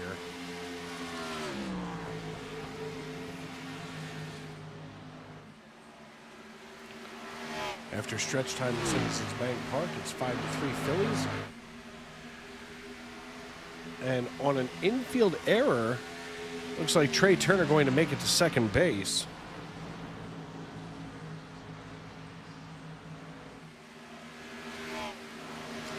already here in the bottom of the 7th. The Phillies threatening with a runner in scoring position. And Bryce Harper stepping into the box. Harper already has been on base a few times tonight. I think he's 3 for 3 in plate appearances.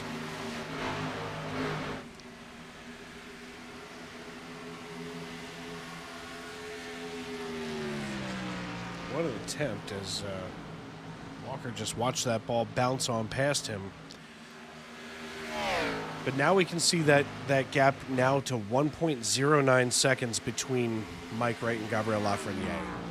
So it's getting even tighter as we get deeper here into this race. Brandon Minto, though, he's now trying to get himself around Mike McConville Jr. as now it seems like this is the stage in the race where Team Ferda is going to start to shine as we're going to go on one of these long green flag stints.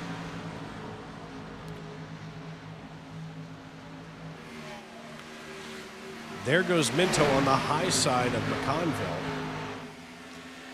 Working around the lap car of Chris Claude. He's down 2.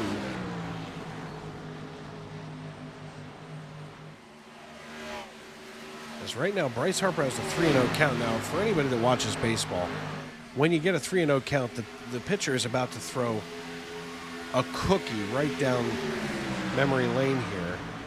There it is for strike number 1. So now a 3-1 count on Harper. Cowboys still leading the Chargers 10-7 with 4 minutes left in the third quarter. I feel like my head is on a swivel right now watching all of these screens as it appears that the Chargers are trying to mount an attack on the Cowboys defense. And speaking of mounting an attack, it looks like Lafreniere was not fazed by Mike Wright as he has now re-extended his lead out to 1.37 seconds. Meanwhile, Brandon Minto still stuck in traffic here behind Mike McConville.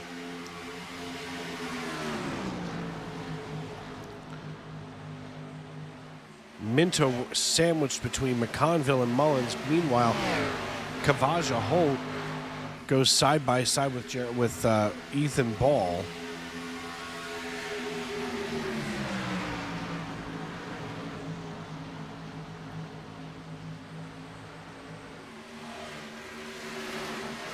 Harper pops out to third and records the first out, and the first time that he will not be on base this evening with 36 to go now. It's just weird seeing Kellen Moore on the sideline for the Chargers.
Looks like we're still at the bottom of the 7th, 1 out here in Philadelphia, so perhaps a pitching change going on.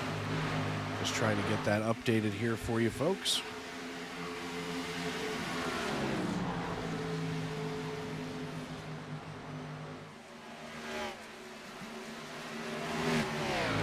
I know you folks may not be all about watching the Phillies, but I am, so there it is.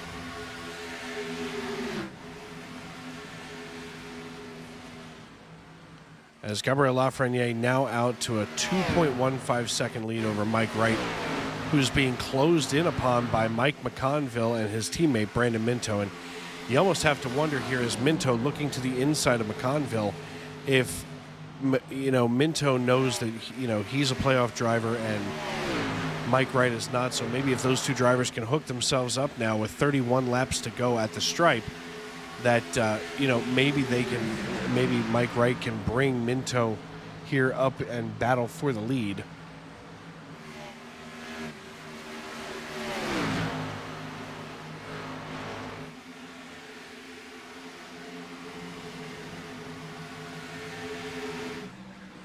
As Kavaja Holt just got his way right around the 99 lap car of Nick Hansen. Hansen down 29 laps. And of course, Ron Fitting as well. Now he's got a little bit of time before he can get up to Ethan Ball, about a half a second, but Ball is starting to fade there. So about a second and a half for Lafreniere and Wright, as Minto's still here trying to get back up to McConville. So things starting to heat up here.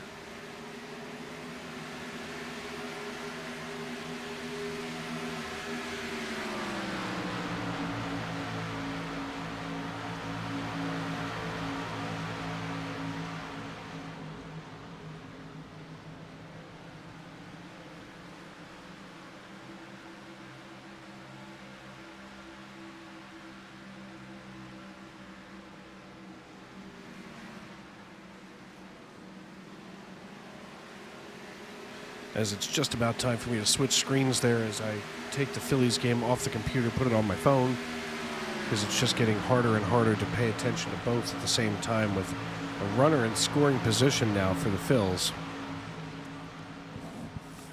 with 2 outs. And it looks like Bryson Stott walking in to the batter's box. He's 0 for 2 tonight with a walk. Lafreniere starting to see that lead evaporate once again, as he's now down to 0.66 seconds ahead of Mike Wright. And now maybe that long run car of Mike Wright starting to come to life, if you will, as he's starting to make that disappear, now a half second and closing.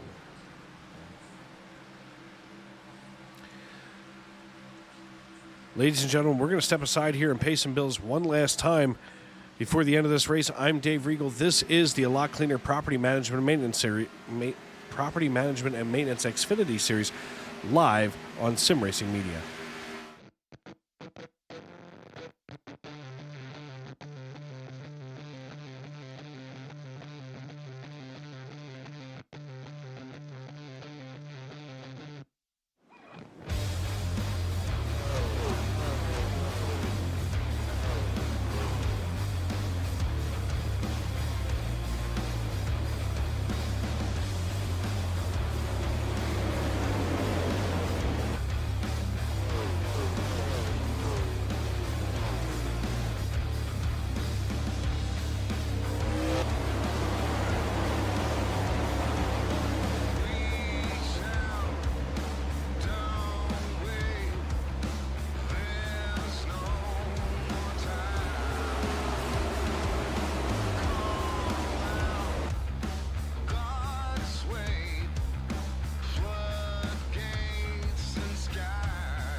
Imagine a theater experience so real you're part of the action.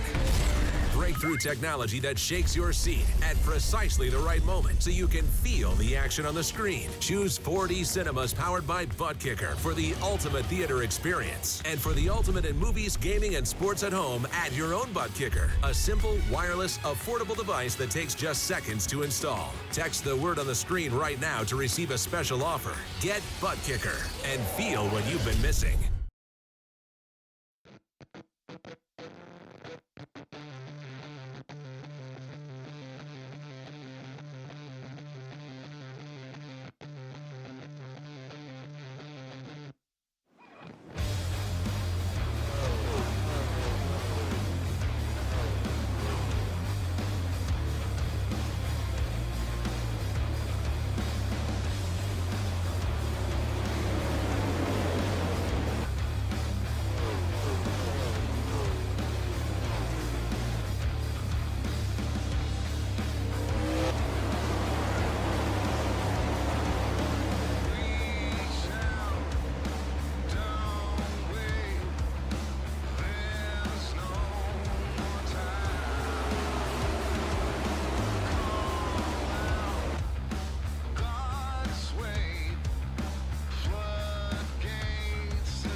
$16 to go now here at Las Vegas Motor Speedway in the Monday Night NASCAR Xfinity Series, brought to you by A Lot Cleaner Property Management and Maintenance. Brandon Minto, your race leader, but green flag pit stops just concluded. Those pit stops just finishing up here on lap 174, so about 10 laps ago. And if you look here at pit strategy, that makes things really interesting for Minto, McConville, Jet, Watkins, and Wilco. These drivers all with about 46 laps on those tires. And that's what's going to be interesting to watch here,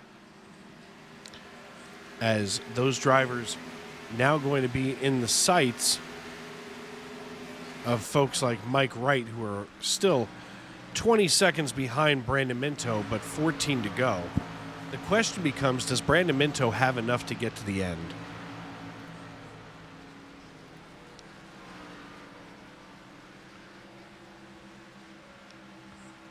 And we're going to pull up right now into the broadcast booth Alexander Gangler, driver of the 8 machine. Alexander, what are you doing down there in the waiting room? Well, I tried to extend the tire run just a little longer than I needed to, and trying to save a set that made a mistake earlier in stage 1. Ran the right rear too long, blew the right rear, overcorrected and hit the fence, so I didn't spin out like a couple of liters on accident. And I came back out after I got the damage fixed, and it was too much. And I spun around again, and then got collected by Kavaja down the apron, coming back to pit road. Well, So now, I'm- what are you hearing? What are you hearing on race radio as Brandon Minto last came down on lap 140? Do you think he's got enough to get to the end here? I made it 62 laps that one time I stayed out at the end of stage 1, so see what happens. Yeah, going to be an interesting finish to the race. I'm sorry that you weren't able to, to seal the deal, so to speak. But we were just looking there at the pit strategy, and all of these drivers in the top 5 last came down on the latest was 142, but Minto and McConville each down on 140. Now McConville starting to harass the rear of Brandon Minto. How was it racing around, these drivers who are up here battling for playoff points? Well, it's like it was. I mean, I was like we got past with McConville now, but it was pretty fun up there, and it was really hard racing. These guys are really good. Really good is an understatement. I mean, we've had a few cautions tonight, as it looks like Bennett Allen coming down pit road, but we've had a few cautions tonight. And at the same time, there's still not a whole lot of bickering on the radio. There's still not a whole lot of arguing. And with 10 to go, this race is far from over. Yeah, we're just going to have to see what happens here. I don't know. Minto's really good at saving those tires. He knows when to use them, especially if it's 5 to go, 2 to go. He'll figure out a way to get around the 94 here in the next 10 or so laps. Well, and here comes Dan Morgan getting one of his laps back. He's down 2. This time by he would be down just 1. So this should put him in an interesting position, especially if we should get bunched back up for a restart. So, listen, it's a rough night for the 8 car, but it's kind of the on brand for that number 8, for you and the last driver of the number 8, who shall remain nameless. But you've got some really good strategy tonight. You wound up leading a couple of laps. And you know what? I got to tip my cap to you.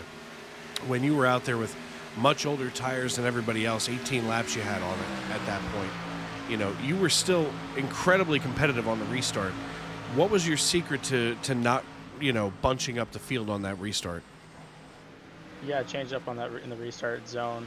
I mean, everyone tends to kind of go when they go, and especially since people up there like Minto and everyone else up there who's always up there, people kind of get to know when they get to go, and no one's really seen me on restarts the last couple of years, so I kind of change it up just a little bit, make everyone try to keep guessing. But I don't know if this battle is over. Don't rule out Jet, though. He's slowly watching it.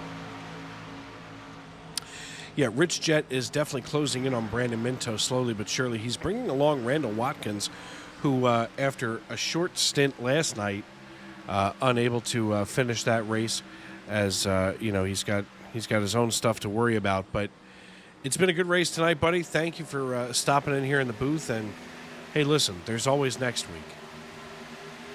Yeah, I'm always good at Homestead. I'm always good at Martinsville. So we'll see what happens. Have a good one today. Alrighty. That, of course, Alexander Gangler, driver of the number 8. The last driver of the number 8, who shall remain nameless, is sitting here in the broadcast booth with you, the Tony Trapasso Memorial broadcast booth. Out of nowhere comes Randall Watkins, about to blow the doors off of Rich Jet, as he has just climbed himself up onto the podium.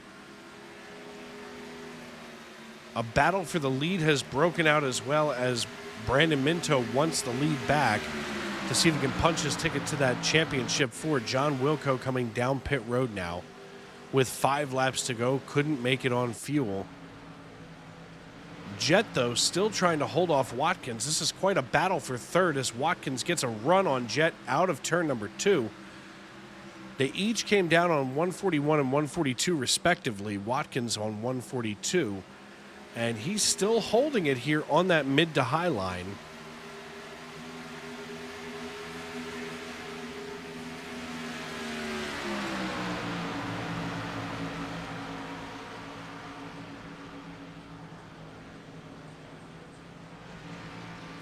Out of nowhere right now, it looks like what in the world is Bennett Allen doing taking them 3 wide?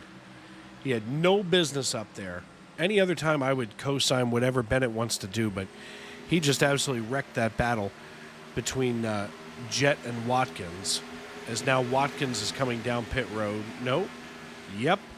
There he goes.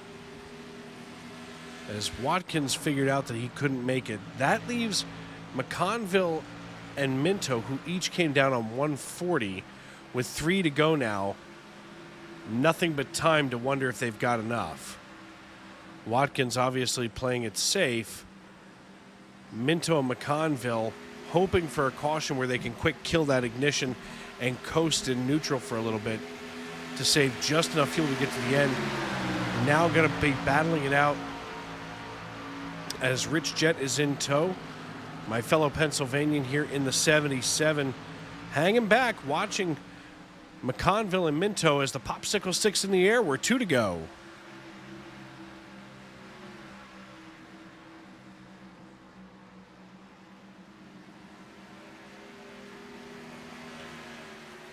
As Mike McConville Jr. out of Cape May, New Jersey, rolls out of turn number 4. He's got quite a run, and using Ron Fitting as a blocker.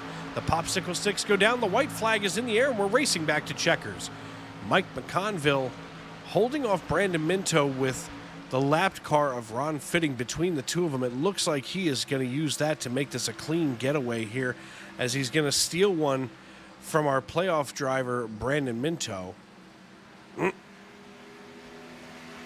As there's just a half second, they roll out of turn number 4. Mike McConville can see the flag stand, and he captures the checkered flag right here in Sin City at Las Vegas Motor Speedway. He's followed by Brandon Minto and Rich Jett on the podium. Mike Wright and Gabriel Lafreniere round out the top 5 as Cape May, New Jersey's very own Mike McConville captures the checkered flag. He can't believe it, and neither can we.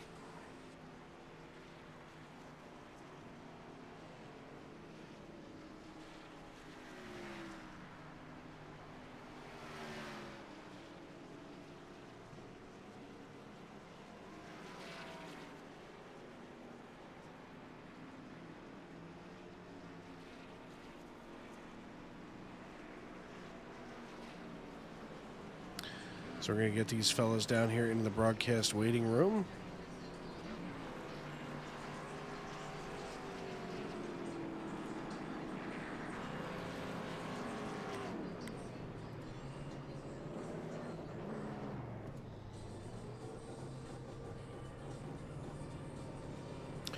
Waiting to see where Mike McConville is here in our Discord channel.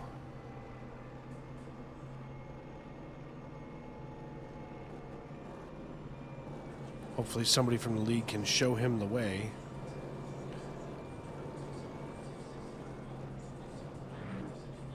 There he is. And we're going to pull our race winner up here into the broadcast booth. Hey, Mike, it's Dave up in the booth. You got me? Heck yeah, man. How we doing? Listen, I'm good, man. Representing South Jersey there. You Yes, are sir. in the 94. As, of course, I'm a 215er from up here in Norristown. But, hey, listen, man. Hey, I won't You hold had that a against heck you. of a race tonight. You had a great finish, obviously, as you captured the checkered flag. Where did you come from? Oh, we were holding it in the bag. We were sandbagging all night. I knew we had, maybe we weren't the fastest car, but I knew we were one of the fastest coming into this race. And man, that last caution, just, we were ready to go. Oh, I cannot and you- believe. Absolutely. I mean, listen, you know, you come out here to the desert, you duel it out with some of the best drivers on iRacing, and manage to steal one away from playoff drivers that were hungry and on your heels. I mean, was it the setup? Like, was it you know, track conditions, or was it just right place, right time? The track definitely came to me. I put so much time into this setup. The setup is also in the 99 and the 96, and they were coaching me, trying to keep me focused to get to the end and saving fuel. They were just saying, Mike, focus on your marks. Don't worry about anybody else. Just save the fuel you need, save it early, and then go get it with 5 to go. And that's exactly what I did. Yeah, sometimes you need those people in your ear keeping you calm because, oftentimes as drivers we have a tendency to overdrive. When we get up there, you get a little bit more adrenaline running, out of your body, and all of a sudden you start to make mistakes. But obviously you have great teammates that were there behind you. And aside from them, who do you need to tip your cap to and thank for tonight's race? Well, first off, I want to thank you, Dave, for putting on a great show every week. I always go back and watch the broadcast because there's always an insight you can get from outside the race car, and you do an excellent job. I need to thank everyone at JARTCR. The whole team is fantastic. Ethan, Nick, our team owner, Trent, who is, I'm sure he'll show up one day. And man, I'm putting my stamp on it right now. We came into this league late. Look out for this team in 24. We are coming for that championship. All right, man. Well, listen, we'll take you for serious there. Congratulations, and, especially on bringing home a checkered flag to South Jersey. And listen, get off the computer, tune in, because the Phillies are in the top of the ninth inning. Well, I'm a Mets fan. Oh, my God, you should be ashamed of yourself. Only a little bit, but I take pride in it, so.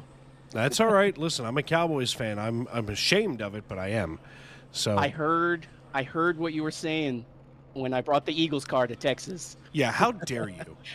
How dare you? It was You're perfect. like 45 minutes away from Jerry World, and you bring that. Oh, a couple weeks, man. Head to head. Yeah, you're right. Listen, it's getting to that time of year. This is like the best sports time of the year. So congrats again. And Appreciate it. we will see you. I won't see you, but next week. But in 2 weeks, I will see you at Martinsville. All right, my friend. I'll see you at Martinsville, and hopefully we can make it back-to-back next week at Homestead. All right, brother man. That, of course, the voice of Mike McConville, your winner this evening. Next up on the docket is the driver, the number 12 Miller Lite Ford Mustang. You've heard him several times throughout the year here on our podium. Brandon Minto out of Norman, Oklahoma. Hey, Brandon, it's Dave. You got me?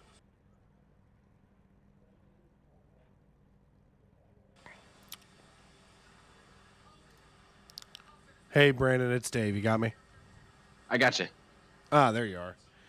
Listen, man, strong run tonight. I wasn't sure if you were going to have enough fuel to make it to the end, and somehow you did. I mean, take us through this last stage and what on earth you did to stretch your fuel like a rubber band. Yeah, me and Mike, we were talking about it. It was whenever that caution came out, I think we were a lap or two short of what we saw that we could stretch the fuel to. And then I'm like, you know what? I'm going to try it. So I tried it for the first maybe 20 laps or so.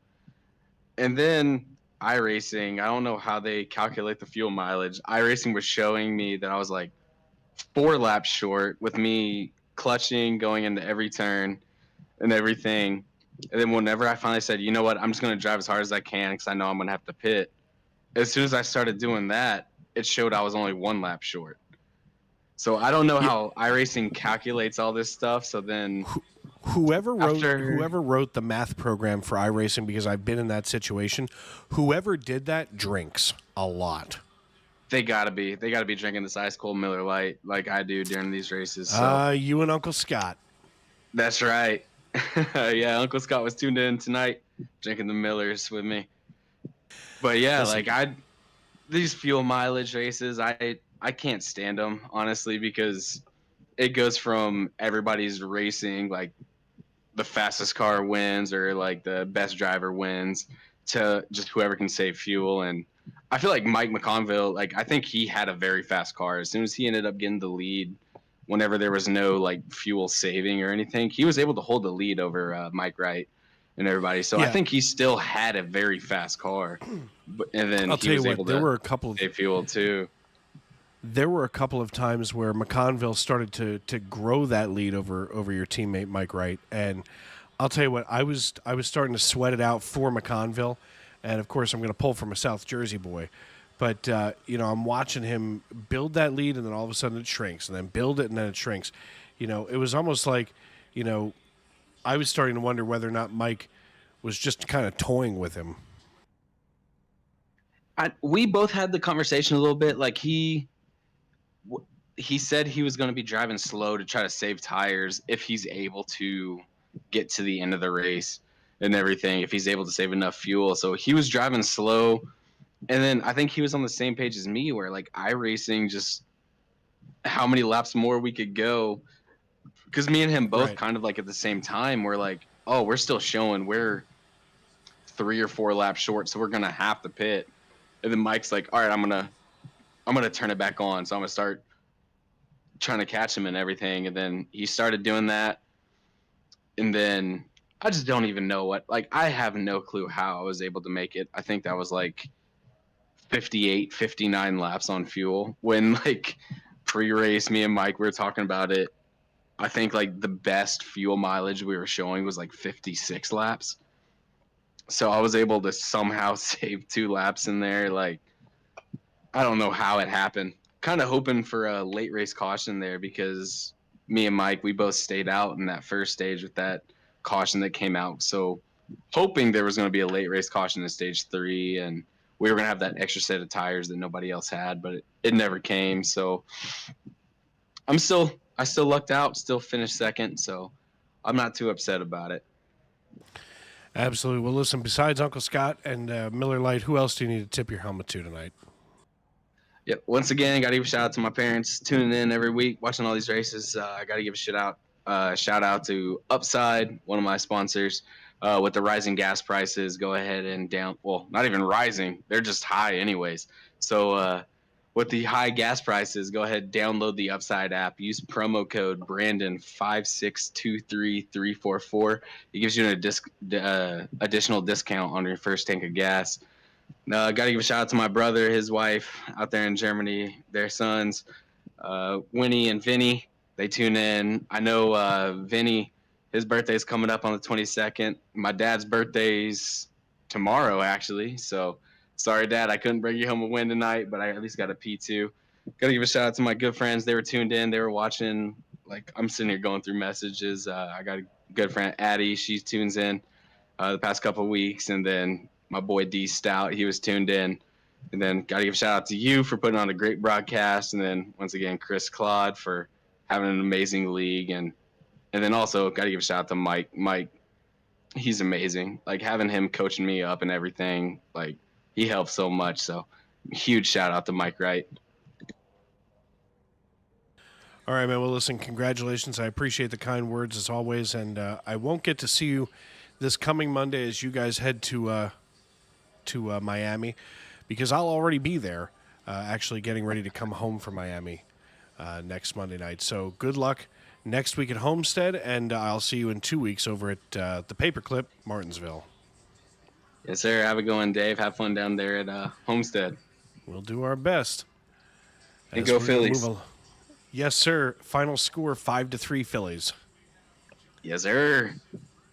As we're going to move right along here. Of course, it's always a great joy to be able to talk to some of these drivers, including Brandon Minto. We're going to move right along here to my fellow Pennsylvanian driving the double natural, Rich Jett from Schwanksville. Hey, man, it's Dave up in the booth. You got me? Yes, sir. You're a little quiet there on the old microphone. Can you adjust where you have it? Any better for you? That's better. Let's see if I can turn some of your gain up. Listen, congrats here on getting the P3 finish. You were the biggest mover of the race tonight, up 12 positions. How in the world did you get here onto the podium? Saved a lot of gas. Got really lucky. I had some damage there at one point in the race and got it all fixed. That was the last pit stop that I took. Thankfully, I got it fixed and maybe had a little extra gas and able to stretch it. I wasn't hopeful of that finish at all. I was hoping around the latter half of the top 10 possibly at the end, but squeaked one out. Squeak one out, you did. Now, next week, you're going to head down to the Sunshine State, Miami. What's going to be your mindset as you head deeper here into the season, as we're just about at the in the twilight of the year? Still in the playoffs, so I got to try, there's always that debate on when you want to try to get points, want to try and do something different. And I usually go for the different, so try and do opposite of some things that some of the other guys won't do to try and pick up, hopefully, my running position and finishing position overall in the end of it. Absolutely. Next week, you head down to Homestead, Miami. Of course, another 1.5 miles, so you've got to watch out for Mike right there. How are you feeling about going to the paperclip at Martinsville? I'm excited for that one. Homestead, I don't know about that one. We'll see. I prefer a little short track action. That'll be fun. So I'm looking forward to that one more than Homestead. Trust me, I totally understand that one. Well, listen, congratulations once again on this podium run that you've had tonight. Who do you need to tip your helmet to and thank for tonight's run? You, Dave, you do a great job up here. All the admins that run the each individual series. My sponsor, What a Billion Motor Oil, the best motor oil money can't buy. I'm with 2 kids, and I got a couple new cheerleaders, Mila and Pogo, the little tripod, cheering me on. So, big shout out to them.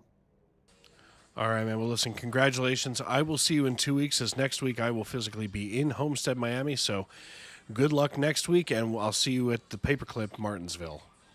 Thank you, sir. Well, folks, another one in the books here in the A Lot Cleaner Property Management and Maintenance Xfinity Series. And what a year it has been. And we look toward the twilight as we've got 2 races left here in this round of 8.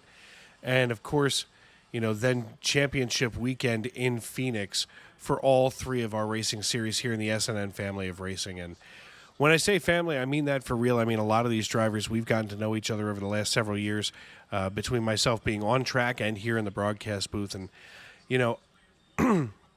a lot of us have gotten close, even though that iRacing may be bringing us together from all over the globe.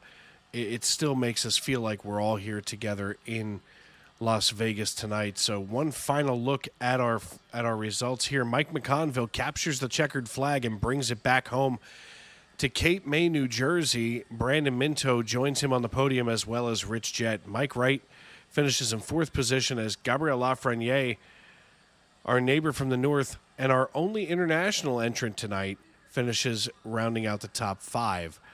Jeremiah Mullins finishes in 6th, with Ethan Ball and Ron Fitting in 7th and 8th, while John Wilco and Randall Watkins out of Miami, Florida, round out your top 10.